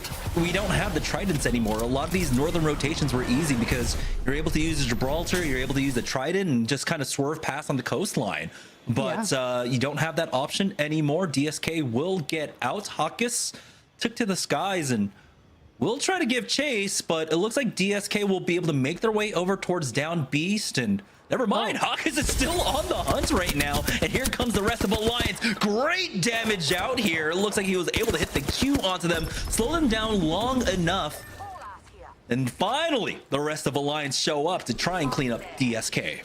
Look, you grab the redeploy off of the top of North Pad and you just full send. Like, are you not shocked? Like, they have to make up all the points that they didn't get in Olympus, and they looked so strong in Storm Point for scrims, where this is the majority where their points came from. So to immediately say, DSK, if you want access to the information up here at North Pad, you're going to have to pay in your life form for it. Yeah, it's just really unfortunate for DSK. They're the team coming out from Downed Beast, and they probably figured it was going to be a free rotate through North Pad, but Alliance was just lurking the entire time. So nice pickup for them, as Aurora now find themselves in a small engagement. Never mind, it's a full engagement here with the Nitro Gates out, chasing after the rest of Awaken. It's just CJ left for them, and oh boy, he's been found out, and he will get taken out. And they port in to go ahead and hit the reset and try to stabilize in there when Aurora comes up from the chase and immediately full sends. DSK is going to fall off screen. It looks like Alliance does get all of the kills that they want. They can continue on from the mill. They'll get to the wall eventually, right? We are just side questing through Storm Point. Further from the wall, by the way. They're all the way over here at the mill now. That's how far they chase down the rest of DSK. ForFun Esports started things off great, 34 points, currently in third, but now looks like their game might be over without putting a single point on the board here. Synetic tries to get out, but he's getting tagged from all angles, and will end up going down. So ForFun Esports not having a great start to the second half. Yeah, definitely not. Definitely not having for fun, but that's okay. There's still more maps to be had and more fun to enjoy, I guess. For the other teams in the lobby, still trying to find themselves at wall.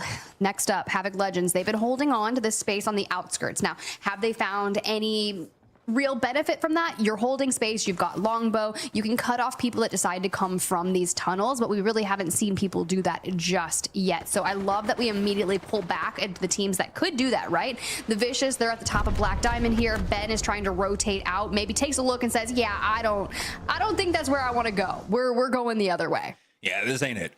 You don't have to commit to this choke at all, especially with kind of where we are at in the game state. So many teams have already made their way deep within. You don't need to commit to that for now. Try and play the flex position instead. You have a lot of options, and there it is. With the reveal, no surprises here whatsoever. Very rarely do we see a ring like this pulled down towards command. It is, yeah, everyone expecting this one to go towards the wall, so we saw that early scramble. For a lot of our teams on the edges right now, for our teams like Alliance, for Elite, Mamma Mia, who are possibly getting into a fight here, they're not going to be getting too much, especially not Mamma Mia when you get knocked like that. Already the bubble's gone down, and now Mamma Mia are only left with Ekio here. And who knows for how much longer, as Elite EU are completely giving chase. And yeah, there's no getting away from that.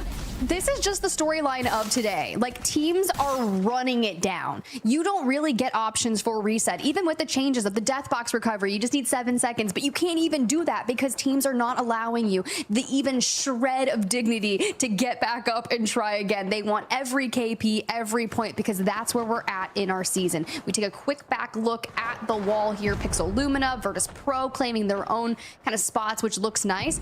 The big difference maker is where the Vicious decides to walk in at.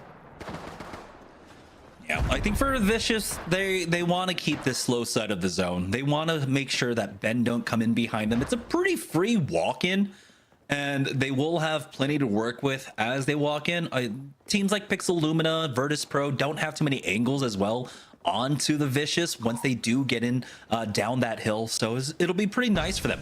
For NOVO Esports, though, they're making their way through command. They're trailing behind Colonel Node right now, but Colonel Node have given up the spot. Alliance versus Aurora. We love to see this fight. Hawkins takes the height right now as that cat wall goes down. Effect did spot him out up top there as Aku gets slid on by Ayarka. It's a 1-for-1 exchange. Unlucky comes in to take out Effect, and now it's down to the 1v1. Hawkins will finish it all off. Aurora go down, and Alliance are now the kill leaders in the lobby. Can you say that again? Can you just like hit a ×2? Because I feel like it's so much more fun when you call it that, because you've been talking about Alliance and Aurora since the start of Split 1, and it just comes in a fight like that. I know they're not doing too crazy today, but they're making all their points count to make the comeback on Storm Point. Elsewhere, the Battle of the Bubble continues with Colonel Node on the day, through the portal, back and forth, making the chase, but they're leaving it down. This is where Caustic is important. You throw the back, you get that node down, and make sure that you fight through the gas. But here comes more teams. Oh my god, this is so much fun.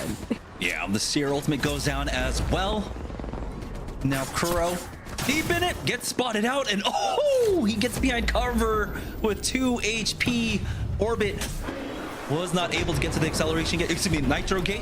There we go. They're gonna slide on out. Kuro cancels that a little bit, and they did split up, unfortunately. We'll see if they can follow up, but it looks like the third party will make sure that they're able to actually reset themselves. So NOVO Esports giving a small little lifeline for them as they're looking for a way on in.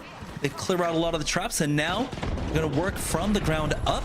NOVO Esports, they themselves are gonna get third party from behind. K-Swinny and the boys pulling up.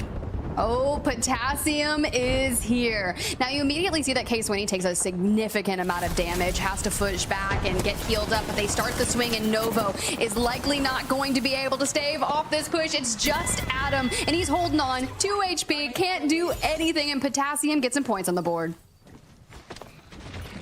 Much needed for Potassium. I mean, this is another one of those squads where their only lifeline is a day win.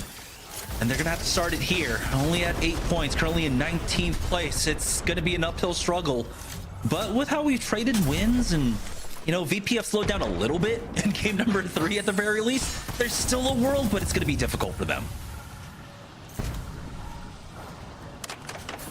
Yeah, it truly is. For Sweepy, it looks like trying to lay siege to this building is going to be really interesting, but this is why Alter still in play is going to be super critical, and you just have to manage and not get hit by those gas traps. Oh boy, Potassium still trying to deal with Havoc Legends right now. Luckily for them, not too many teams rotating on the outside, and somehow they took so much damage.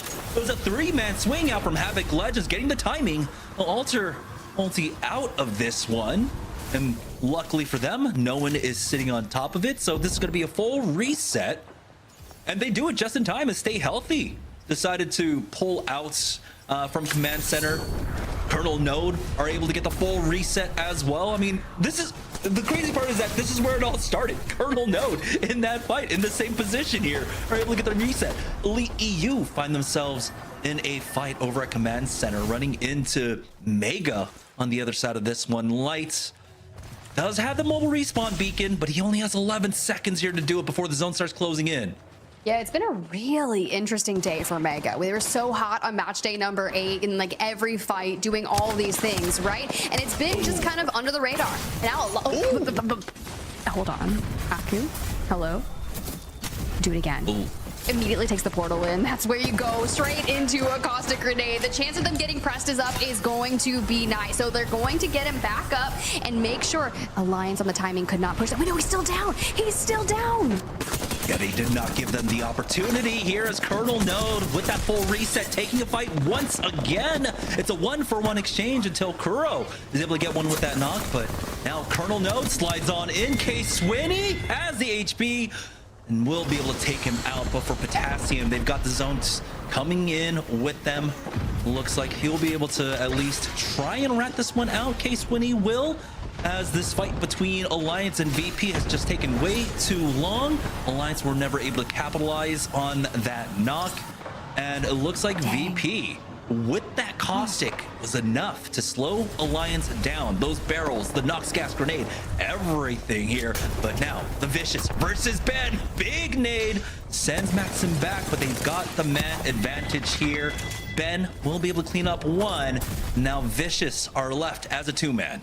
And the thing is, like, we've been seeing this fight almost happen throughout the entire game. And the Vicious were like, do we push off our kite? Do we go down the hill? And they decide to take the fight in the tunnel. They immediately lose out to 1, so it's going to be a 3v2, 2 in the hands of Vicious. But back to the wall we go. Alliance, who couldn't make the push onto VP. There's cats in the midst, and you have to go into the portal to try to get from the piercing spikes, but it's not enough. It's VP punishing Alliance for that one.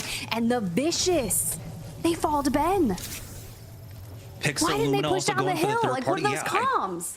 Yeah, I mean, it was a pretty easy cleanup for them, and I just think they kind of lost sight of what could happen here on the north side. If they had known that the big fights were taking place, Pixel Lumina were looking for a third party, there was an opportunity for the Vicious to try and stay alive as a two-man. As we get a better look at the ring, this one's going to pull towards the south side of the wall where ECLIPSE and HM are currently set up. Unfortunately for both of those squads, even though they're in the center of the zone, they find themselves in a natural sandwich, right? You got VP and Mega and Pixel Lumina to their north, 3 men stay healthy to their south. And so there's almost too many angles that they have to worry about here and try to hold.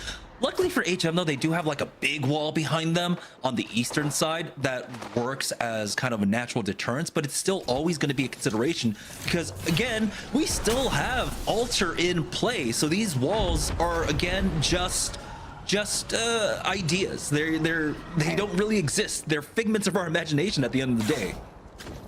Ooh. All right, so this is what Make EU Great Again is doing, right? They're playing on top of the roof where Virtus Pro is situated inside, and you kind of have to stay behind these like air conditioner type units because Pixel Lumina is in the building across from them taking angles. Ben just rotated down the hill, and you can see that's exactly what Nate is looking at, and we just have to minimize the amount of damage we take so we can have a ton of resources for that end game, because this is going to be an interesting side as Stay Healthy has to rotate in. Stay Healthy have plenty of natural cover, though.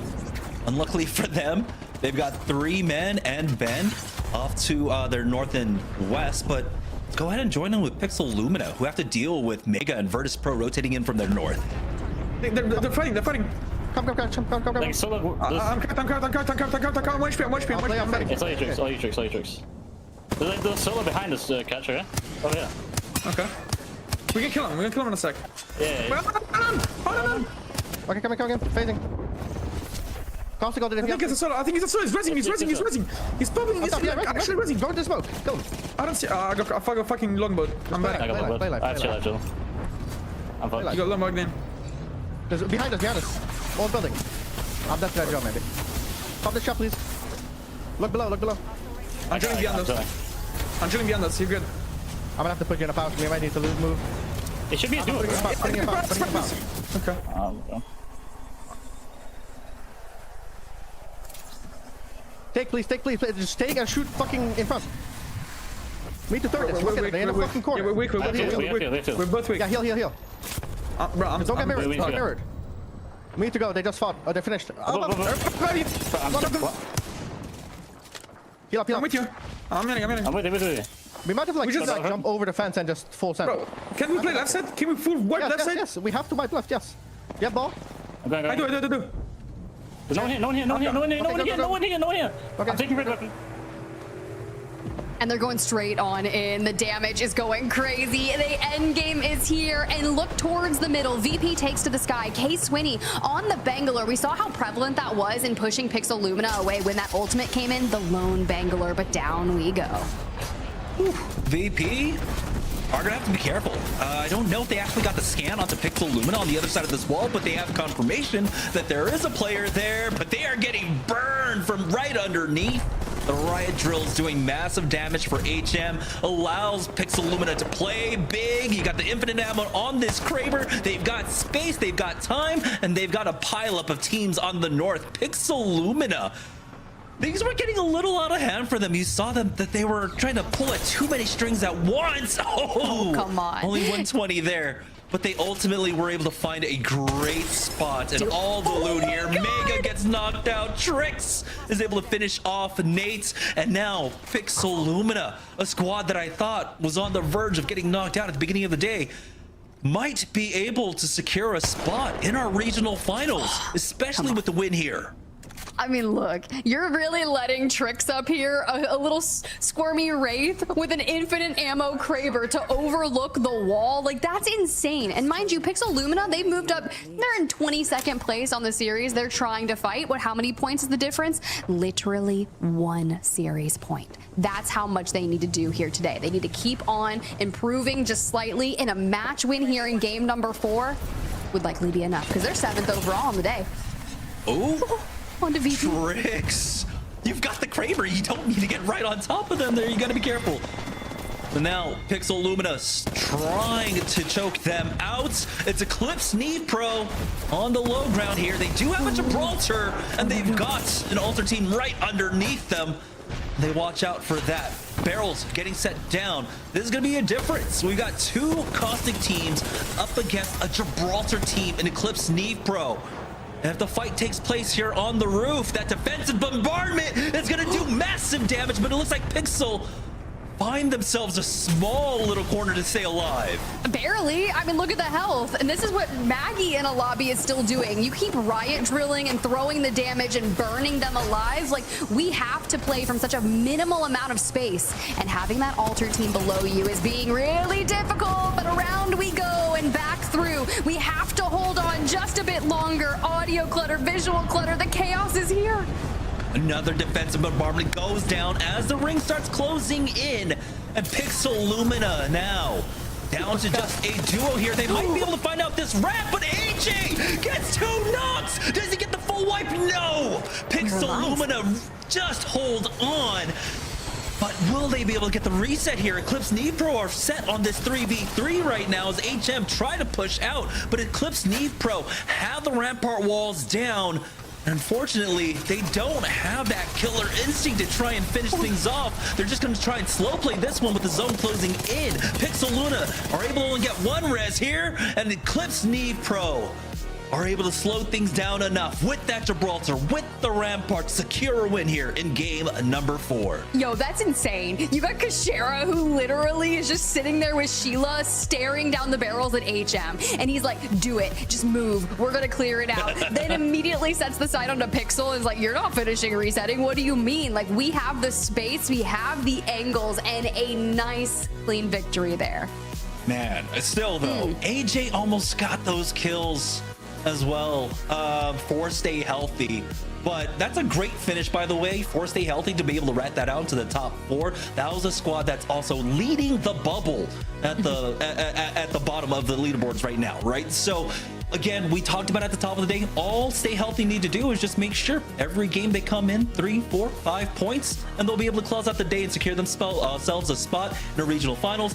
A rat play like that is a huge showing for them, but ultimately another team on the bubble, ECLIPSE NEEVEPRO, another squad that just need to do a little bit. But you know what? They do something big like this. A 7-kill win will easily help them in their road to regional finals. Yeah, this is such a great showing. I mean, look, 19 points, and then you see 11th through 20th place Alliance, who started out really solid, right? Yeah. And then wipe a couple of teams, but ultimately, once they get to the wall, they get really held back by Virtus Pro, who's playing Caustic inside that building. They fall in 11th place, but they do have 7 points, so still some work to be done for Alliance.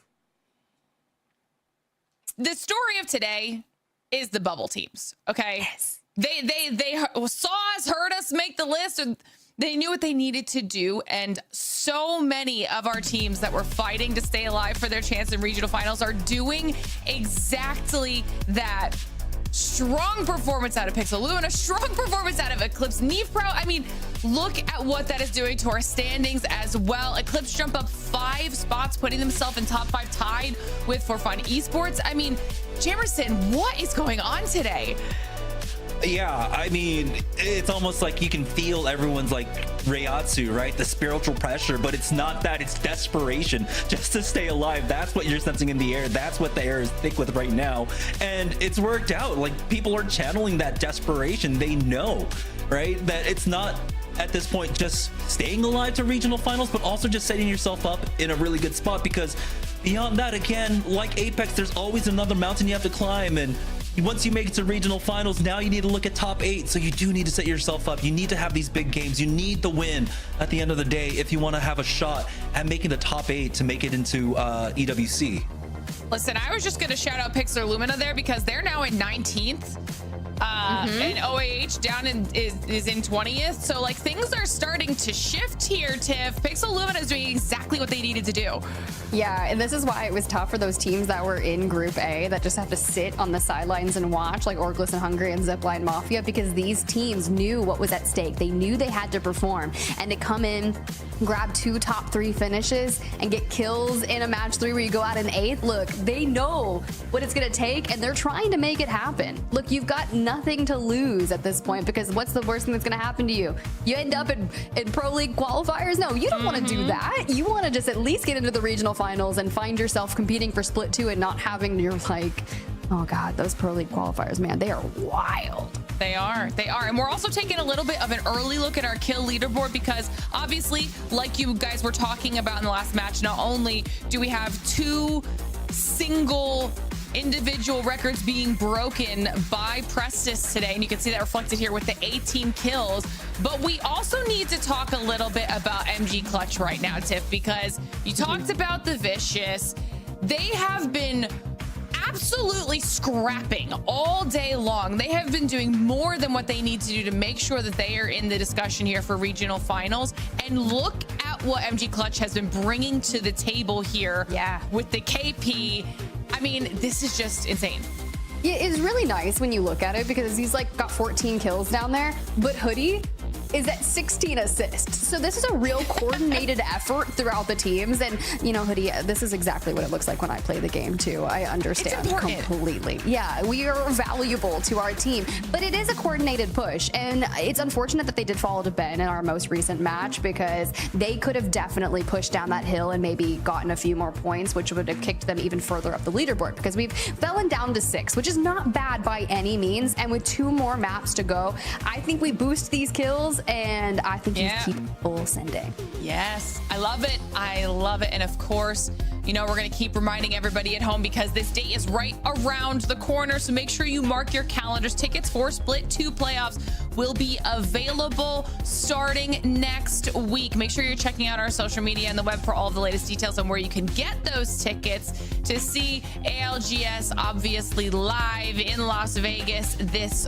fall. But while you're waiting for more of that information, we also have an opportunity to score some tickets for free. Okay, you can head on over to the ALGS website or visit our social media and get yourselves entered to win tickets for you and your squad. So that's 3 event tickets up for grabs. This does not include travel or lodging, but all you need to do is enter your EA email and you will be entered in to win. Make sure you do that. It's going to be an absolute blast. But it's time for us to get back into all of the action. Jameson, we're going to give you a little bit of a break for now. So thank you so much. Go take a rest. Tiff, it is me and you as we dive into match number 5. Let's do it. Let's have some more fun. We got Mad Maggie banned, which if you're anyone else that's not playing Mad Maggie, you're like, thank God, because how did Prestis get... Yeah, it's like, how did Prestis get so much damage? He was riot drilling the crap out of the entire lobby, dude. Not only that, but he was definitely shooting. Like, his gunny was on point. But still, the riot drill is definitely helping bolster that damage. So now that they're out of here, what is that going to look like for our teams on Storm Point? You know, Axel's usually a Game 6 ban, so we're stuck with Axel for the entire series. Nitro, Gates, and Kickstarts galore. Absolutely insane. Absolutely insane. But now it's also really crunch time, right? We've gotten to take a look at where we're at for all of our teams after 4 matches. There's only 2 matches left on the day. So like we just mentioned, Pixel Lumina went from 23rd to start the day. They were literally in the relegation conversation. Now they're in 19th overall, putting themselves in the regional finals conversation. We are trying to see who can stay alive, who is moving into regional finals. Our team's getting knocked out of regional finals, who's staying alive into Split 2, who has to go into that PLQ like you were talking about. There are so many teams fighting so dang hard. And the fact that Aurora and Alliance have not done a lot today has completely opened up the door. Yeah, but the thing is, like, it's opening the door for a lot of those teams, but they're still going to be inside the top 20 and likely safe for EWC lane. I can't imagine them not qualifying through. That would be probably one of the most insane things that could ever happen to Apex Legends in the EMEA region, which I would also be down for. But HM, 57 points on the day. Okay, hold on to that. That's wild. Elite EU after one of their wins. Virtus Pro has been killing the entire lobby for the majority of the games. So we've got a series, Glitter. It's a really fun one. I'm having a good time. But with 2 matches to go, like you said, lock it in, guys. The battle of the bubble continues. Oh, I'm very excited to see what happens here in match number 5, because towards the end of these series, when everything is on the line, is sometimes when we see our teams start to get a little bit more desperate, even more so than we've already seen them be in some of these fights, potentially more aggression, looking to pick up some KP and do whatever they can as we hop on board with the winners of our last match in ECLIPSE NEEVEPRO, who we talked about at the top of the show, Tiff, because, I mean, you have a former LAN champ on this roster. I mean, we know what they can really do and bring to the table. Yeah, 100%. Look, they're incredibly, like, I'm just like looking at their names and I'm like, Chilling Turtle. Chilling Turtle. Francisco, Kashera, like, thank God we have the overlays, because I can only keep tabs on so many people's alter egos. It's a really tough job. But you know what I can keep track of? Where circles are going. And we've got another one that's going to be pulling south of the wall. So very similar rotations for teams that are on the southern side, like Stay Healthy, Mega, Mamma Mia, Ben, Elite EU. It's going to be fun. For the Vicious, don't throw. All you have to do is not scam your rotation late game, and you're going to be just fine. Easy. Don't scam. I mean, VP, like, they're going to be sitting pretty over at Command Center. 3 men are moving in. You can see VP moving out just to get a little bit more central over toward Cascade Falls area. Awakened moving in, and you guys were talking about them, I feel like, right as they went out last match, and they're someone that cannot afford to have that happen. They were one of those squads in the relegation discussion, and they've been trying to stay alive all day. These last 2 matches are absolutely critical for them. Yeah, okay, let's go back to the VP combo, because they are moved off Mad Maggie, right? Because the ban. Preston is now on Gibby. So they're Valk, Gibby, Caustic, which is going to be a lot of what our teams are running. And for ForFun, they've got the Rampart. They immediately dive down with the Gibby bubble, and Potassium is so low. They pick up K-Swinny, they're down. Like, they didn't even have a chance to set up a fight against ForFun there. I feel like once ForFun kind of found a good rhythm here today, they have just been snowballing ever since that win. So yeah, I feel like this is the confidence boost maybe that they needed to prove that they can really be one of the top squads in the region and find themselves in top 3 right now is proving exactly that. Well, yeah, I mean, you got the Fraggers and Tyler and Nags, and Sonetic used to coach. So, and he would always kind of sub in throughout Pro League history. So he's constantly been at the top of the level. So to see those things start to connect for them is super fun. Getting to see what ECLIPSE are trying to set up here. As you can see that they know they are absolutely not alone, and you've got a lot of people in this area already. Pixel Lumina right near ECLIPSE, and that's most likely who they have in the crosshairs right now. King's trying to see if they can land a shot or 2, but you also have Aurora moving in. You've got 3 men across the way. HM just south of all of these teams, so we start to see a little bit of poke damage coming out of some of these squads. All right. Give me all the poke damage, because that's how you get damage records, apparently. You're right.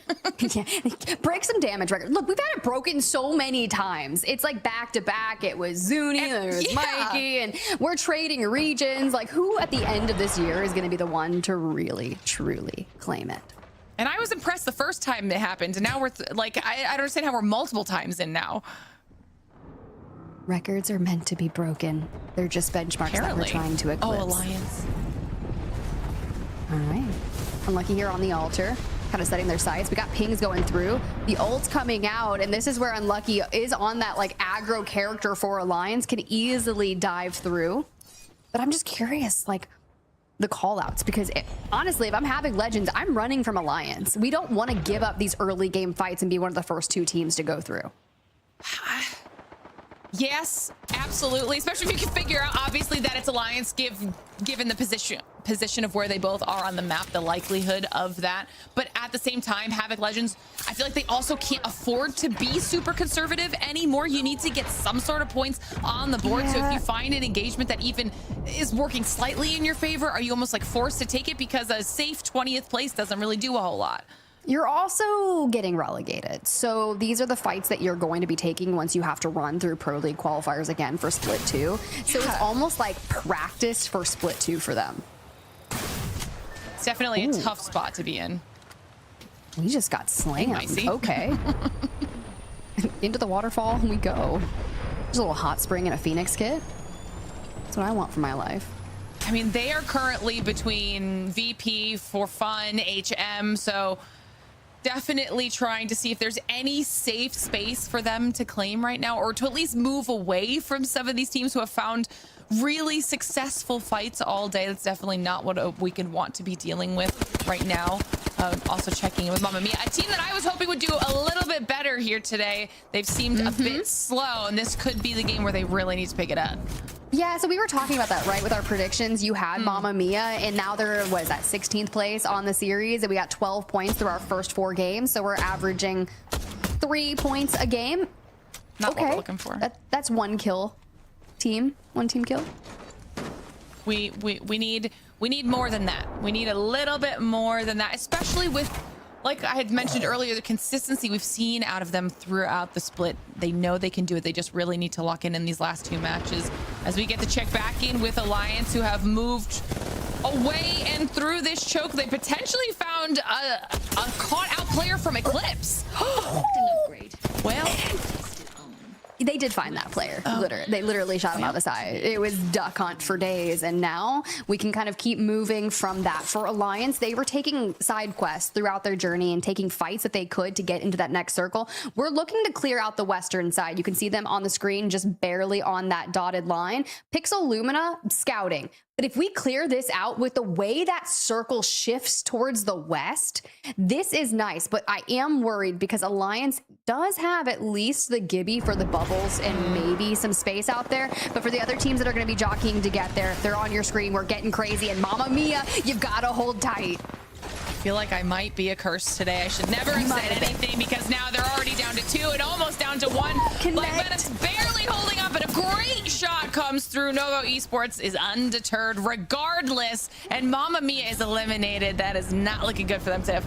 It hurts. Great shots don't equal team fight wins, and unfortunate for them, they're going to have 1 more game to go to try to solidify themselves inside the top 20. And last time they were in B versus C, they won game 6, so hopefully they can keep up that tradition. For Alliance, this fight was inevitable. They've got catch down, they've got catch out, but the Vicious getting crazy up north?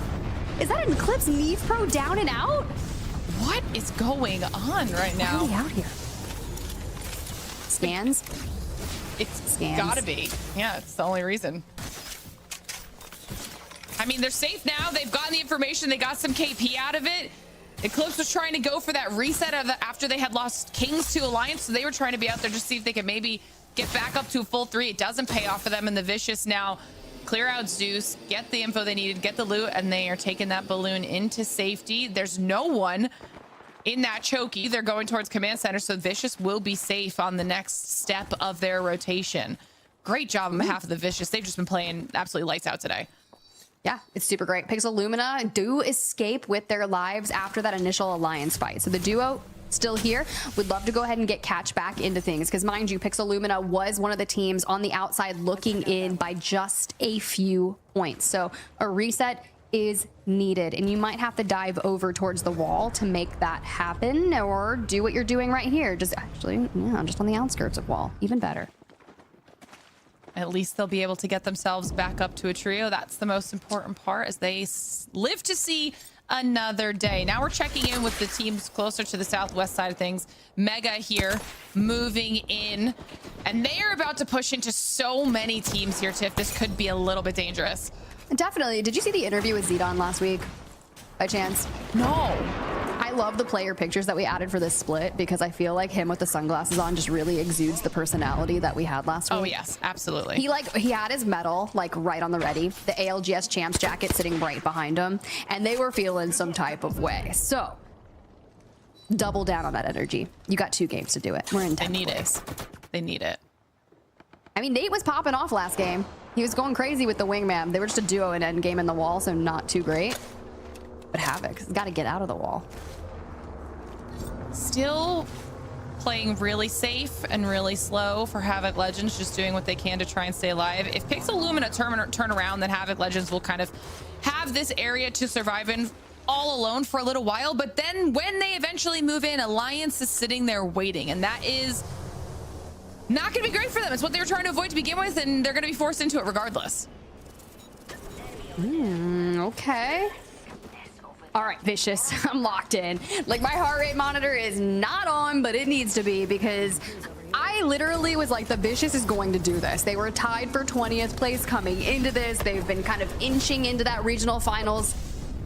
But now, to the sky we go. This is going to give us information. You can immediately see the pings of NOVO Esports just below them, who are also portaling, trying to get closer. They've got VP at the top of that hill. So we actually go to the Cascade Falls side, which, do you see the mini-map, Glitter? Do you see that? We light up red.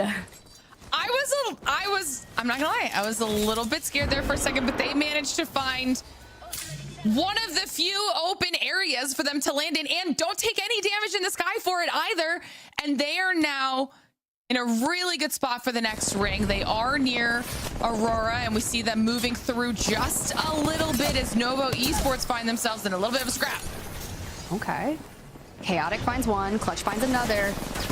We saw them just kind of skirt over. They double back because they don't want to commit to Cascades, and to get the full team wipe is going to do so much momentum for this end game, especially if we don't stay towards the end, because Ben slides straight in, grabs Clutch, now in a 3v2. This is Ben consistently trying to fight the Vicious and miss him up to the high ground. Hoodie, just a couple more bullets will need to do it, and he does it. The Vicious are out of here by the hands of Ben again. I mean, that's the type of opportunity that Ben needs to take. It was perfectly timed. They knew that they needed to move in instantly after they heard that fight end. And not only do they succeed, but they get a lot of loot as a result of it. They give themselves a little bit of space on the southern side of the ring, and they'll be able to continue moving in from there. Meanwhile, we've got Colonel Node on the western edge of the circle looking at stay healthy. And this is a bit of a dangerous fight to be in, because if they do decide to really commit to it, nice shots. They're out of orbit, but if they do commit, there's a lot of teams looking their way to look for a little bit of cleanup. Oh my God, the slide gets denied, and Kuro has to play the knockdown shield for Beamsy. You want to play the coverage here so your teammates can deal with that. The slide comes in and stay healthy. Eliminated. Dude, these teams that have their backs against the wall are just holding steady. But now when you're looking to have third parties come through, Mega is not who you want pushing straight into you.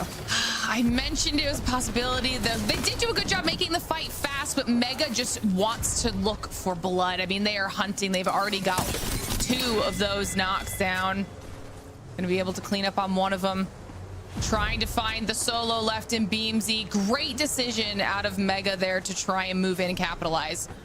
Yeah, I mean, you always have to assume that since Axel's not getting banned, that even after your fight, no matter how quick you think it is, assume a team is nitro grading straight into you for a third party. Colonel Node down and out. Aurora getting into a mix here, and Awakened also trying to stay steady. You've got ultimates coming through thanks to the multiple gibbies in the lobby. This is scary for them. Yeah, for Elite EU on the other side, though, like, kind of taking angles. Great angles, too. I mean, this could potentially be a fight that they might be able to win, but even if they do win, you've got ForFun Esports just waiting in the wings to see how all of this goes. Awaken just down to a duo. CJ is knocked. Elite EU does get eliminated, so that'll be good KP for Awaken, but now you can see ForFun Esports trying to move in and see if they can really take this opportunity. A little rogue Valk. You got the electrified dome down to hit the reset, and here comes oh my God, Phoenix, the gunny man, going crazy. And you just have to hold on, take the angles through the bubble. This is a bubble like craziness, right? Because you have the rampart walls as well. So teams that are trying to push up the hill towards you, you can immediately deny them just by the sheer defensive legend capabilities you have. Yeah, Awaken did a really good job with that. Nice damage coming out of Phoenix. It completely forces ForFun Esports away. Now down to just a solo. Havoc Legends try to move in though and see if this is the opportunity, the fight they finally decide they want to take. Give Phoenix a Kraber on the high ground, but the push is here. Havoc Legends, they said ForFun couldn't make it happen, but let me try. And Phoenix, they've got the Kraber down, but Micey wants to get him back up. Is the timing going to go through? I mean, they're behind the rampart wall. If you don't have anything to come through and make it happen, they flank.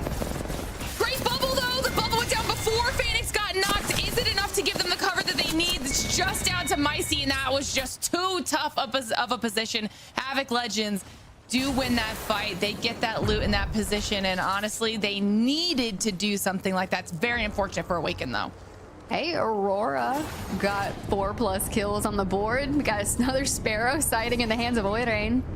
Still, the team across from them will be interesting, right? Ben and 3 men. 3 men close, though. They were on the bubble, kind of been under the radar here today, investing a lot of Arc Stars to make this happen, and Oirain takes the damage. Bubble down in effect.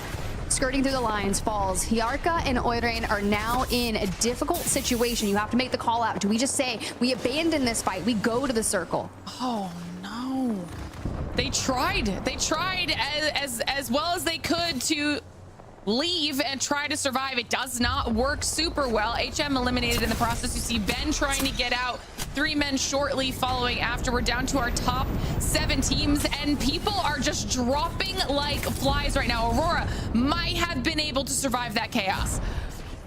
Oh my God. Well, Havoc Legends, this is the next circle, right? This is where we want to be in, but there's not a lot of coverage. Bubble is out. This will hold off for just a few moments, but it's not like we have our third yet. We're trying to get him back into the dome, get him back on his feet. Does he make it? He does. He crosses the line. The res coming through. Ben has fallen, and Aurora is doing their best to get Oirain back in. Dang. And somehow, everyone around them lets the death box res go through. That's going to be massive, not only for getting them back up to a trio, but fully looted as well. Aurora is going to try their best to survive, but you've got Havoc Legends moving in, and it does not work out in their favor. 3 men also get eliminated in the process because Mega's moved in to see if they can get all this KP. Hey, Mega's waking up. Mega's waking up. And Xenon with the PK bubble fight. This is what I live for. So who's going to be the new entry into the bub? Nate's got to hit the med kit. Just seconds away from finishing that. We're getting back to full force. Alliance, Havoc Legends, and Mega are your current final 3. And we're taking angles. Alliance has all the space. So we know that Mega and Havoc Legends are likely going to push into each other. Yeah, this is a wonderful opportunity for Alliance, but Mega has been aggro all day, and they look like they want this fight. They've got a 2-1 split, though. Havoc Legends kind of putting them between. Wait. And Mega Nitro getting past him? What? Look at the Amazing. rotate. Mega sets their sights on Alliance. They Nitro gate through. We've got a team going to high ground, and unlucky, they use the altar portal straight towards high ground. The triple take is really going to have the angles onto Mega, but we give up space, and Havoc Legends is actually close to Alliance now.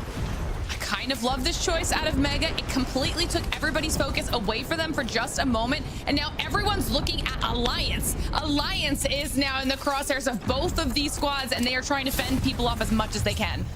Oh boy. And now they're diverting their attention over towards Havoc Legends. Oh, they got jumped on. Here it is. Another re-knock, and Xenon grabs one as well. This is going to be the final 2. It's going to be Mega and Alliance likely fighting because all they're doing is putting pressure on Havoc Legends. Look at Xenon. He's even separated away from Nate and Kiner to make sure that we end Havoc Legends in this game. Honestly, big brain plays out of Mega right now. Havoc Legends are just kind of forced to see if they can get any KP off of Alliance. It does not happen. They are eliminated, and we are down to our top 2. And what is Alliance going to do? They have to leave the cover of that building. Bombardment. There goes the ultimate. They throw it straight onto Mega. We're not necessarily working there, and there go the jetpacks trying to connect that Valk Q. The electrified dome is out, but you have to think about it this way. Timing of these kind of resources are everything. And unlucky, there's the portal. Here's the play. The information is there, and you have to make it work. Oh, great angles too out of Alliance as they continue to shred shields, shred through flesh, and they are so healthy on the low side of this rock. Unlucky is destroying all of Mega right now as they continue to force the pressure. ALGS does go down though. It's down to a duo now for Alliance to see if they're able to clean this up. Here comes the repush. The electrified bubble is down, but Aku's already in, and he takes the game win for Alliance. Love that. Love that out of Alliance. We were waiting to see when they were going to wake up. Apparently, it was match 5. Look, I told you they were looking pretty good on the back half of the series when they were scrimming. Storm Point will be kind of the benefit for them, right? They had a lot of points to make up after the Olympus matches earlier today, but that is a way to turn things around. And I was really curious what that push was going to look like onto Mega. Them nitro gating, they have the cat wall, they throw down 2 nitro gates, they ramp up all the way to the north. Alliance has to get out of that building, and I'm like, what does that look like? Unlucky with the portal plays, and they keep the pressure on that left side of Mega, and it was just crazy. There's a reason no one ever wants to take Alliance's POI and Stormpoint off of them, and it's because they are good on this map. They are scary. You don't want to get into a fight with them unless you absolutely have to. And then finally show us today what we know they are more than capable of. A nice little comeback there for Alliance, but we saw some sparks of life out of Havoc Legends, some nice slaying out of Mega. So, I mean, once again, you know, also we saw Pixel Lumina in the conversation for a little while. We'll see what this does for our overall standings as we take a look here. HM and VP still at the top, but look at the jump up out of Alliance from one strong game. You take a 24-point game, you go up 8 positions on your series results, and that's exactly what they want to do. They are within striking distance if HM and Virtus Pro really have kind of another bad game, right? Then they'll jump up, because that's just saying that Alliance could get another 18-point game, which they very well can. For ForFun and the Vicious, look, you can definitely hold on to a top 5 on the day as well, but when you've got Mega, who's starting to really heat up after that last game, they had 18 points in a second place. They jump up 4 places as well. But you really have to start keeping tabs on those bubble teams. Pixel Lumina, Colonel Node, I believe they're all inside the top 10. But is a top 10 enough to keep them in the top 20 or get in there? Yeah, we're going to have to find out. And there's only one more match left for them to really put in the work to make sure that it happens before we get into match number 6. So we're going to send it to a short break. So when we return, the finale of our series, Match Day 9. Don't go anywhere. Sony InZone.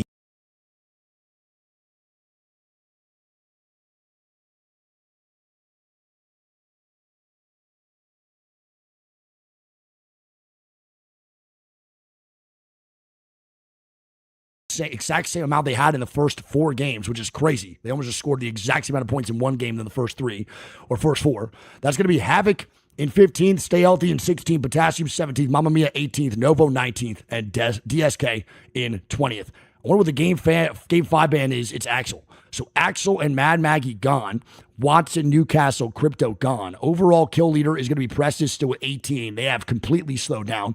VP right now is not the same VP they were those first 2 to 3 games. And that's going to be 10.9k damage for Prestis. I mean, still having an amazing set. I ain't going to sit here and act like they're not. 11k damage is fucking crazy, and your damage differential being 5,200 is nuts. But they have completely slowed down. Low-key, kind of crazy to think that the set for VP in this situation is actually disappointing, right? Because you're watching them in second place, and you're watching Prestis lead the kill leaders and damage leaders. But at the end of the day, he's only had 1 kill in the last 3 games. That's crazy to say, right? He went from 17 kills in 2 games to now going into game 6 with only 18 kills. So it actually is kind of on the cusp of being disappointing, which is so weird to say. Still a good day, but semi-disappointing. We're going to lock on in, man. Game number fucking 6. Unbelievable, bro. GG's. Holy fuck, dude. Unreal, man. Senta, fica, bom garoto.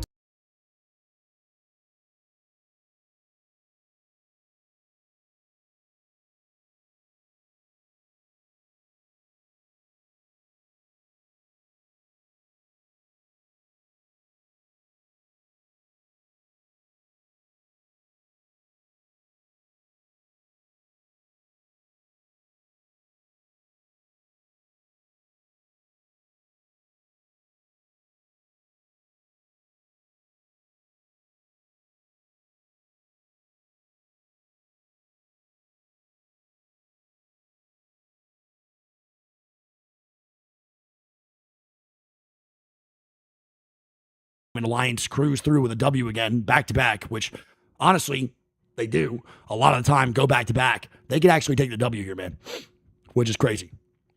Chat, ads only in between the games. So that's just how it is, man. Got to run ads at some point, dude. Ads only in between, man. Shout out to everyone on YouTube as well. Love you guys. Appreciate y'all for being here. YouTube, Twitch, everything, man. Thank you. Where's TSM? Bankrupt, I think. Not too sure, man. It's not looking too good for TSM. They're probably out of the mix, brother. Last game already. Yes, sir. Last game already. And then in between, man, we'll be watch partying. Or not watch party. We'll be hanging out, bro, on stream in between now and the Americas.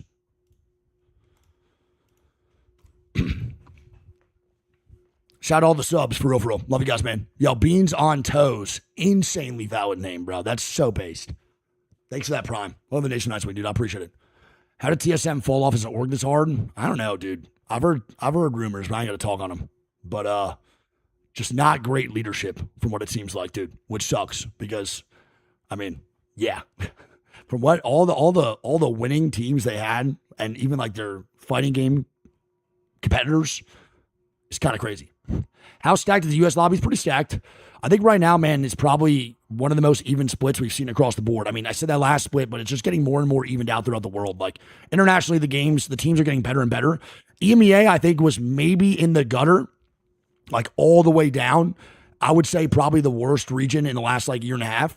But EMEA made a couple roster changes here and there. A couple teams split up and went brand new into this year, and they look really good. Like, the roster changes were actually fantastic. I would say EMEA and the Americas, the EMEA and APAC North have benefited by far the most out of these roster changes they made going into the split one. Not even close. Like, EMEA has looked brand new. APAC North looks really, really good. So a lot of roster changes, man. I would also say too, APAC North had a major increase in some of the new players that came in doing really good and playing fantastic from CC and brand like rookies doing amazing, right? Kind of very similar vibes to the Americas vibe of the rookies doing good. All right, well, here we go. Log on in, game number 6. We'll see what effect the boys do here, man, as Aurora bounce back again. Aurora has 21 points in 5 games. Aurora, man, cannot win this set. They cannot be the leader overall internationally at points, but they still want to try to win the Pro League. And right now, VP is still definitely winning Pro League. That's fucking go, bro. So we'll see what happens. Log on in game 6, dude. Let's do it. Let's fucking go, boys. Oh, that's cringe. 59 again. No, it's 60.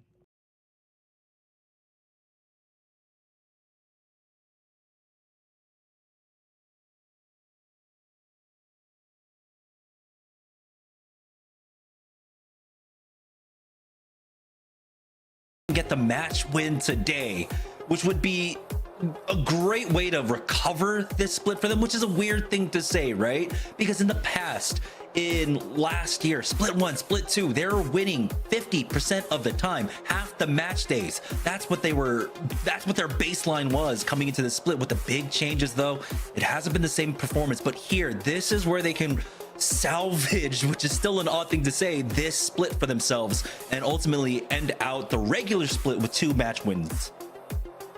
Look, this is going to be really interesting. Honestly. I'm so like, can Alliance jump to series top? Can they get another 18-point game?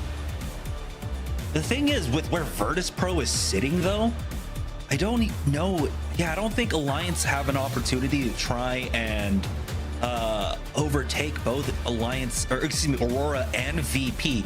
Aurora, though, not having a great day whatsoever. This is not what we were expecting out of them, so it does leave a huge opportunity for Alliance to maybe sneak in that 2nd place finish. All right. That could happen. I mean, look. This is where it all comes down to the fact that regional finals will be the decision maker for who takes the entire split 1, right? That's kind of like another race that we're looking at, but it's all about getting into regional finals for those teams on the bubble that we've been looking at. And there's a lot of teams that we're in these groups playing today that we're jumping over Group A teams, like Orgless and Hungry, Zipline Mafia. I'm pretty sure they're on the outs. And watching this last game, you were just like, what is happening? Yeah, it's never a good thing when you're just sitting on the sideline watching 6-7 other squads that are just right behind you. Most of them actually having pretty decent days. The Vicious, Pixel Lumina, ECLIPSE, NEEVEPRO, Colonel Node in their own way as well. So it's a tough watch for them as we get a look at our final ring of the day. Watson was banned early on, but we are going over towards the pylon. Probably, more than likely to pile on. I don't see too many rings pulling out of here at this point. You can see teams already setting up for it. Mega coming in, easy rotate, easy prio for them. ForFun Esports, Mamma Mia, looking to recover this day ultimately. Can finish things out, but we're seeing that because of how much the game has accelerated, especially here in that first rotate, that teams aren't able to loot up. They're not able to hit the cheeses. They're not able to get the blues and the purples for themselves. So we'll check in with them in a little bit to see exactly where they stand. They're going to want that purple with how many Gibraltars we have in this lobby. Being a Gibraltar on blue versus 10 other Gibraltars that are walking in with purples is not where you want to start off a fight.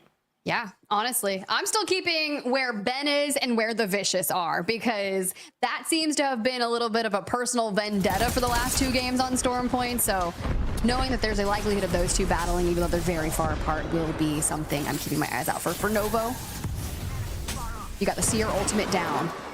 And now information will be gathered, hopefully. For Adam, it's tough when you're taking these fights on white this early on.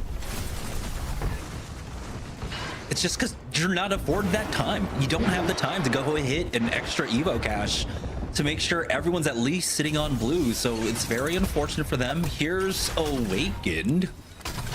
Oh boy. CJ down. There's angles on them, but luckily they've got bubble, they've got walls. They'll be able to get him back on up. Speaking of, Nate was just respawned back into the game.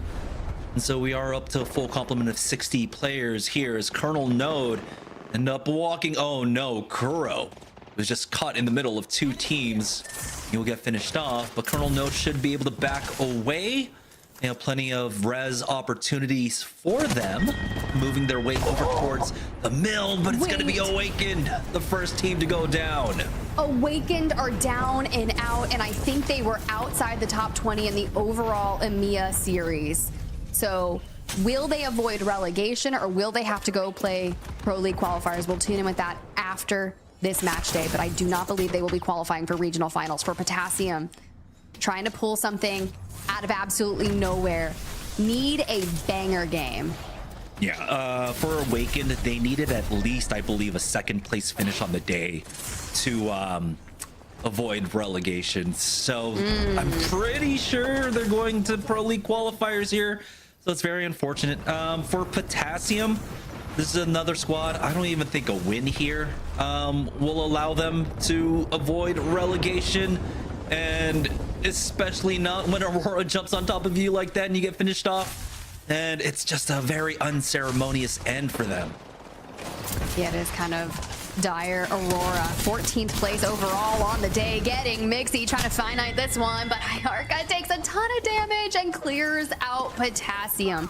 Still though, this is not where they want to be on a leaderboard when they've been challenging for top of the game series daily, right? Like, we are looking for a win here in EMEA Split 1 in general.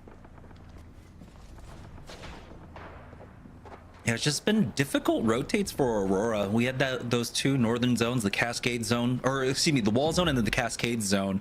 And we've just seen so many pileups wherever they decide to go. But, you know, end of the day, if they can finish off strong here and maybe a VP go down early, Aurora might be able to maintain their spots. Number 1 heading into regional finals, but VP have been making it difficult to say the least, along with ForFun Esports, who have also, you know, they started off the day strong and then kind of slowed down a little bit, but because of their strong start, they're still in a great spot to ultimately try and get the win here. Oh, someone's trying to get greedy for that Evo cash. Might go down, but no, Tyler's not able to connect with those shots from the longbow, and so they'll stay alive, but I'm pretty sure they denied the Evo cash. Honestly, they've been just looking really good the entirety of Split 1. So to see them being consistent and being 4th place overall on the day is really nice for them. But this has been kind of the big watch, right? I believe they were 23rd overall, trying to get qualification for regional finals for Pixel, Lumina, Trix, Billy, and Catch. This is it. This is the final stand. And a team that was also looking for that is just up ahead of you on the top of Launchpad. Bubble has to be expended. You do have ultimates readily available should you need to expend. Oh boy, the push comes out. There's the wall for catch to allow Billy to back away. And that's going to be the complete disengage out here for Pixel Lumina. Never mind. Slight angle from the side here brings Billy down. He needs to get in, but no, he's going to get tagged by the Vicious from behind. Hoodie finds that one from range with that Hemlock. And no, Pixel Lumina, who needed a standout day, who generally perform extremely well here in B versus C, their road to regionals might get cut off here. And this is where Orgless and Hungry and like Zipline Mafia from A that are not playing are sitting there with their like manifestation candle, like, ooh, can we get it? No, probably not. I mean, you never know. Pixel Lumina is one of the teams on the outside looking in. Same with Mamma Mia. They are two teams here today that can change their fate. Mamma Mia, though, they're still alive here in this game, but they need a strong performance. ECLIPSE NEEVEPRO trying to withstand. It's Mega on the other side, and Mega steamrolls. Nate's been crazy good today. Yeah. ECLIPSE NEEVEPRO going down. They should have done enough to make it to regional finals. It's close, but the win definitely helping out there from match number 4. We'll see. It's the middle of the pack right now in the match day. It's just so tightly contested. So we could have massive swings. We'll see, though. NOVO Esports, one of the teams that, you know what? If they get a win here, if they get like a 13-kill game, they might actually make it to the middle of the pack for themselves. That'd be good. And, I mean, yeah. They're still potentially facing relegation back into the Pro League qualifiers, so still going to be really interesting, but those are the teams that will shake up potential regional finals qualifications. I mean, you saw Mega right there. They did have one member get out, but those two being finished that deep in Pylon are going to make Mega's recovery to a team of 3 for endgame really difficult. Yeah, the Vicious right here in 6th place, actually on the verge of taking over Orgless and Hungry and Zipline Mafia, like we had mentioned, who are sitting in the wings. They're hoping this team goes down, and we'll see how this redeploy goes for them as they take to the skies with that Valkyrie to get past Havoc Legends. Oh, never mind. It looks like their flight path was a little odd. But yeah, they're going to completely avoid that for themselves. For Pixel Lumina, they were looking for to try and get the respawn, but they still need to craft the banner. They have the respawn beacon there, but they just don't have the crafter to get Billy back on up. And this is a very unfortunate situation for Pixel Lumina. They got NOVO Esports to their north that are looking to gatekeep. They've got DSK filling in from behind. 2, 3 airburst nades out. 4 Tricks here as he gets swung on by Stagga, who doesn't even respond in kind. Tricks backs away with that Q, and still, even as a 2-man, they're trying their best, but NOVO Esports are looking for the third party. They are starting to crest up the hill. You can see NOVO, they hear the fighting taking place. Catch ends up going down, and Trix is the only one alive now for the squad. Now, mind you, this is the life of Pixel Lumina trying to qualify for regional finals, so everything is going to fall on the lonely wraith of Trix now, making a portal play. Needs to dive into the void, but we're getting tagged from Pylon proper. We dive down, we find some coverage. But dude, we literally have one shield bat, a ton of cells, but people are looking at us and we are out of here. I feel bad because I was the one who predicted Pixel Lumina not making out of this group, not moving on to regional finals, and now we're here. We're here. Oh, we'll see though. There's still a lot of permutations. Don't know if it's going to be quite enough for them. Even if they end up the day in 9th place to move on, we'll have, of course, League Ops do all the math for us, because yeah, we're never doing the math on stream. But for Colonel Node, they're actually lying in wait here over at Jurassic. It's Havoc Legends on the other side of this one. Orbit gets spotted out. He even gets a defensive bombardment dropped on him. Colonel Node, unfortunately, just did not have the heads up on that play. Havoc Legends should be able to clean this one up. Beamsy's the healthiest one here. There's a knock. It's a 1v2. Beamsy backs away, changes up the angle, gets some decent damage off, but he needs to get the bat off. Well, on the other end, you're seeing that Havoc Legends are not going to relent. Bat gets finished off, and now he swings around, tries to cure the thirst for himself. He's giving them the runaround. taking that Ultra Q for himself. And this is such an odd fight. Havoc Legends still trying to chase this one down, but Beamsy, even though he isolates a 1v1, it's still not enough. 2 seconds left on that bat, gets it. But we are a glass cannon. VP eliminated elsewhere, and we're still trying to break down the 1v2. We get the knock, but we are 5 HP, and we get caught out. Colonel Node is down. But man, that 1v2, that was entertainment. Yeah, Colonel Node, they were just behind Orglis and Hungary and Zipline Mafia. And with what they've done so far, should be enough to tip them over the edge. For Mamma Mia, we were talking about this squad trying to avoid, trying to secure a spot, of course, for themselves as well. They're quite on the cusp. If they need a win here, they just need a win here if they want to try and overtake Orglis Hungary and Zipline Mafia. Okay. Well, for Mamma Mia, the angles have to be held. Like, we've got a spot that I know we have to move from, but if you can gatekeep and you can pick up a couple of fights, we can move off from the 19th overall on the day and hopefully move up the leaderboard. But this is where you step back, you let the ultimates fly, and everyone that has to pull up to where Aurora has situated themselves, the battle in the south is going to be disgusting for Novo and Stay Healthy. Alliance is on the outside. DSK has to walk through here as well.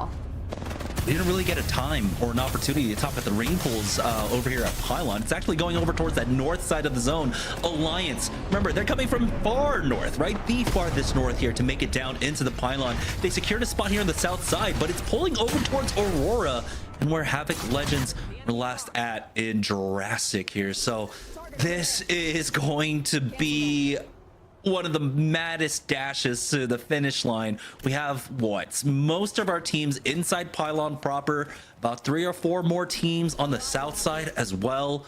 It's going to be almost a 10-team pileup coming in from the south side of Pylon. Another bubble team has fallen. I confirm the Vicious is out, and you know who did it? Ben. I don't know what is going on between Ben and the Vicious, but this is where you run an actual recap of the Storm Point journey where Ben just like absolutely goes for the Vicious every single game. Ooh, early movement out. As that zone closed, teams knew they had to make the early move. It's going to be ForFun Esports trying to find a spot on the north side of the zone.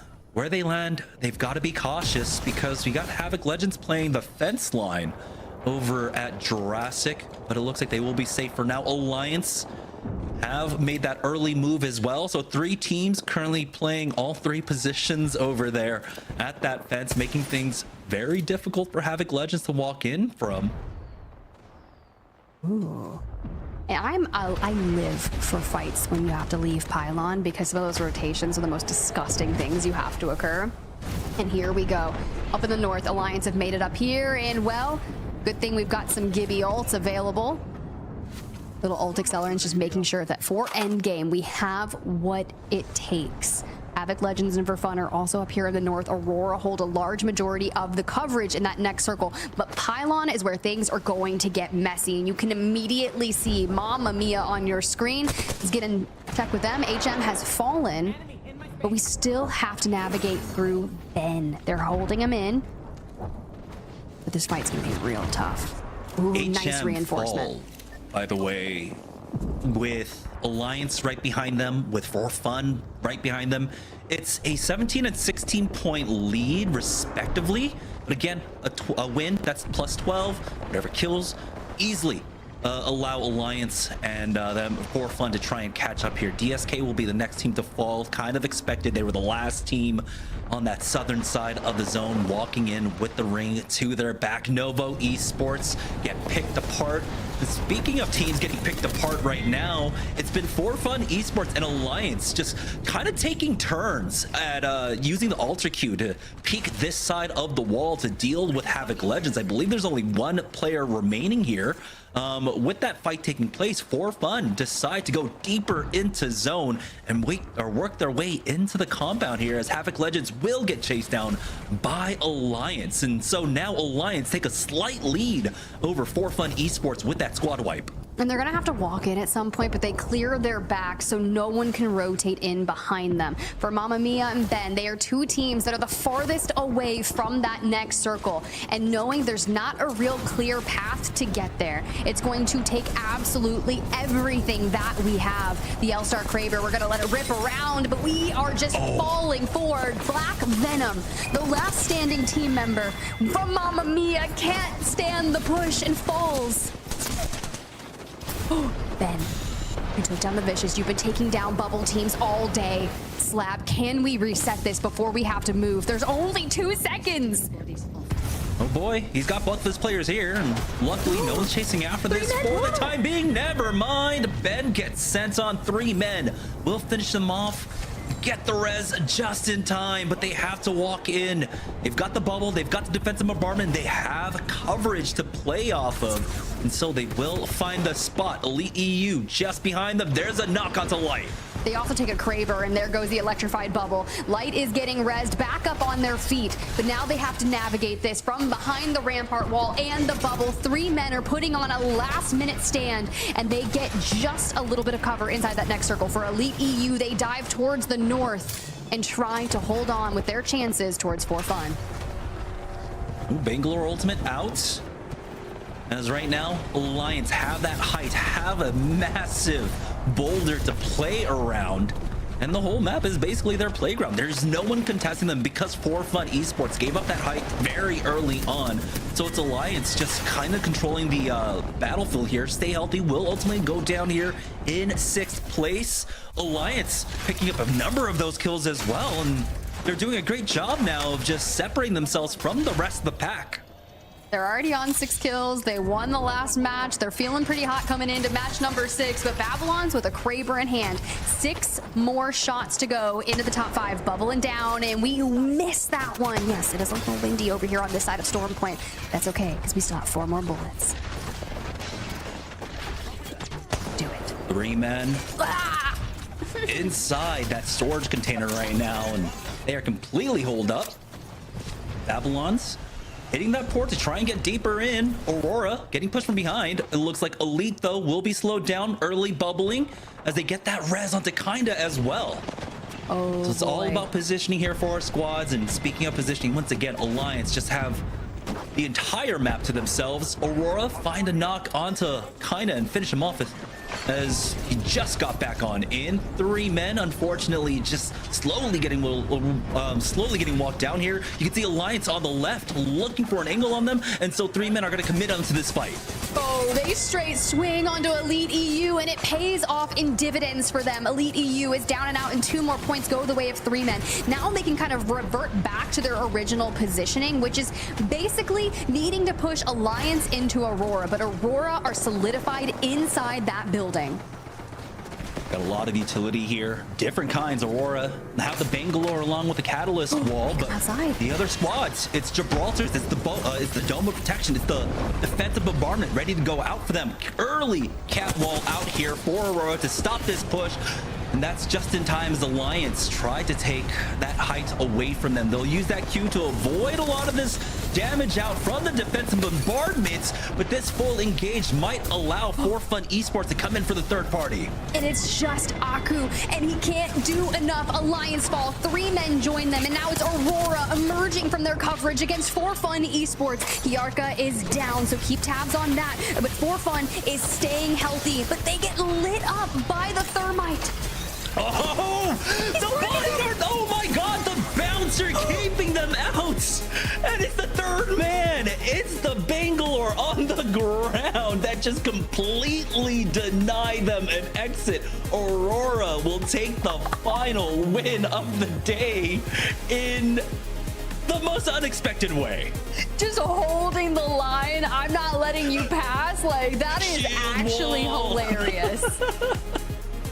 Wow, today has been quite the day. Aurora had a very tough start to the beginning of the day and even the middle of the day. Nothing was quite working out for them, but finally finally they're able to capitalize here in the last game of Stormpoint. Yeah, see, look, having a catalyst, reinforcing those doors, just keeping the pressure away from them is so nice. And even though 3 men try to move in, they kind of come on out, take space, deny everything. Catalyst, Sparrow, and Bangalore did such good work for that's an interesting legend comp, but to be expected from a team like Aurora to walk away with 21 points and the win in game number 6. Now, a lot of those teams at the top of this game are going to point sponge because you see 11th through 20th place. There's not really a lot going on. ForFun grabs 14, 3 men though. That's the big difference maker because they grabbed 15 points and they were on the bubble. And now, mind you, coming into today, I know I said that I didn't think 3 men was going to make it because it was a curse of 19th place, Jamerson. We'll see how they did. Yeah, it's a tense situation right now. You know, you've got Orglis and Hungry and Zipline Mafia just waiting and refreshing Liquipedia. F5, we'll see where we stand. Oh, I also forgot we have the delay, so that's gonna happen in about 10 minutes. So yeah, we're getting into it. We're getting into all of it right now because, I mean, talk about a way for the teams to close out the series with Alliance and Aurora showing up in 5 and 6. We get to see what that does for our series results now. HM holding on to that top spot at 60 points. ForFun Esports do jump it up into 2nd. Alliance there in 3rd. Aurora move up 9 spots though into 5th place, Tiff, after getting that win. Yeah, that's pretty a good jump up for them to go up 9 slots. Like, you talk about salvage points when you're looking to win Split 1 in general. You were coming in at the top of it. You would like to remain there. So knowing they did that much work is great. Well, now we get to see what that does for our top 20 here in EMEA. Which teams are making their way through to our regional finals? Look at Pixel Lumina. No, I don't want to look at it. I don't want to, Glitter. So close. Mamma Mia in 22nd. Ben, despite full sending the Vicious in 3 maps, we're in 24th. And like, the points are so incredibly close. Yeah, the very disappointing thing is that, you know, here, particularly for Pixel Lumina in B versus C, on average, they perform better than this, right? This is arguably their worst performance in B versus C. But for all intents and purposes, it looks like they were doing well in this group once again up until this final match, which, you know, they just got stopped short of the finish line. Dang. And we talked about them too. Looking at 19th and 20th, we talked about OAH and Zipline Mafia kind of being forced to wait in the wings and see what would happen. Would they still qualify for regional finals? They're both at 49, and at the end of it all, they just barely survive. I mean, that's got to feel good for them.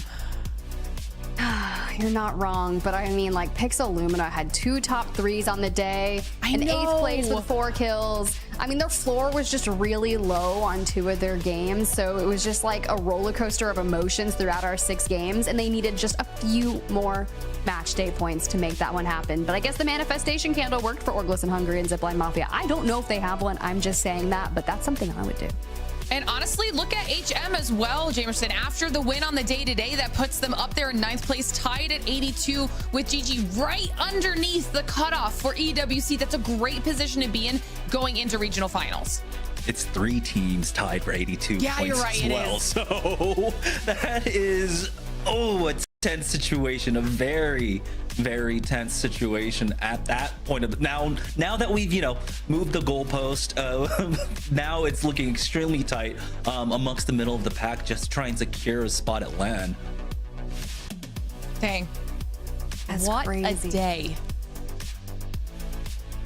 I'm like looking at it, and with HM doing such crazy work out there, Glitter, it's like we've been talking about the bubble for regional finals this entire time, but when you move the benchmark and you look at EWC, HM now tying that points after the exceptional performance we had today, it's like they just have to do it one more time. Can they lock in for regional finals? What is going to happen with all of our teams? Because, I mean, you saw Aurora still at the top there, VP and ForFun after phenomenal performances with triple digits as well. Alliance right under it at the 99. Regional finals is going to be absolutely insane as we take a look at the kill leaderboard. No one was able to catch up to press this at the end of it all, but MG Clutch does end up there in 2nd. And talk about a last minute come up to see both Unlucky and Hackis on here, Jamerson. Yeah, the crazy part was that Prestis did that in 2 games. Yeah. I believe he got the 18 kills in like the first 2 games, and then from there it was time for everyone to catch up. Somehow across 4 more, no one else did. So a little surprising, but you know, he started off with, okay, never mind. It wasn't the first 2 games. It took 4 games to finally get there, but 17 kills in the first 2 games definitely started off really strong, and then kind of ran on fumes there towards the end. You know, whenever we see stuff like this, it's always kind of scary because, I mean, even just one more match with kills and it would have been insane. It just shows what happens when one match is that pop-off match, whether it's for an individual or for a squad. One match can always be the difference between getting first on the day or staying alive outside of the bubble, as long as you can really lock in for one of these things at the end of the day. But not only does he get the kill leader, Tiff, he gets two records on the day. I mean, I'd be proud of that. I would be proud of that too. Look, that's a dang good day coming at match day 8. My question is, who's next? Who's gonna try to take that one down? Because we've been going back and forth on that damage all day, all series too. We really have. We really have. Well, now it's time for us to do a quick conversation now that the regular season of EMEA is done, because I believe we have Yarka standing by. Yarka, thank you so much for hanging out with us here today. Congrats on the win there at the end. How are you guys feeling? Thank you. I mean, we're feeling good. It was a very tough day, full of individual mistakes, mainly on my part, but we came back. It's what good teams do, you know. We just come back in hard moments. No, that's 100% it, honestly. And I love that you guys were able to come back and grab that last win. You mentioned it's a hard day, and things have been getting weird on rotation since the introduction of Axel, the removal of Tridents. What are some things that you guys in particular have struggled with that you are looking to correct for regional finals and even LAN? I think we just played bad. I think like overall the team has been doing good in scrims. We have been learning a lot and working together very good. But I just think we had literally a hard day today. It was like those days that was not meant to be, that we just need to accept. We're going to obviously vote review it, but was mainly on individual mistakes. Apart from it, I think we are adapting pretty well to how Axel has been introduced in the game. I think it's pretty chill. Yeah, speaking of, I mean, Axel has had a pretty massive effect on how the game is played out now. Like, what do you think has been her most pronounced? Is it like the rotation timings? Is it the fight timings? Like, what is like the most difficult thing to kind of change up your gameplay style when she's still available? I think Axel kind of reminds me of the Maggie against the baby comps, right? Because you have the drone and it's kind of hard. Like, it's a fraction of time if a team is inside the bubble. So I think Axel gives you more than Maggie at the moment, at least the way I see it, because you have rotation plus counter to the baby comp, and Maggie just gives you int play, right? I think Axel, you can adapt it both ways. And the strongest part about Axel as well is on the fights. I think he's too strong on fights. You can make a lot of individual plays and still come back to your teammates, because you use one Q to go, you kill a guy, you use another Q to come back, and you already won the fight. So it's pretty strong character. Now looking towards the future, obviously you guys were first in the region heading into regional finals, and now looking towards the EWC as well. Do you feel like this is a trio that not only can win regional finals, but then win Split 1 playoffs? I think this team is great. I think if we focus on the right direction, we have the team to win. We have already the experience, we have the skill, and we keep proving it day by day in this Pro League. We are just waiting to prove ourselves on the international stage. You want another trophy, don't you? Yeah. Yeah. Yeah. Yeah, Clarence. Another jacket, yeah. I'm not mad about it. Well, congratulations on being first in the region. Excited to see you guys in regional finals. And of course, you know, LAN as well.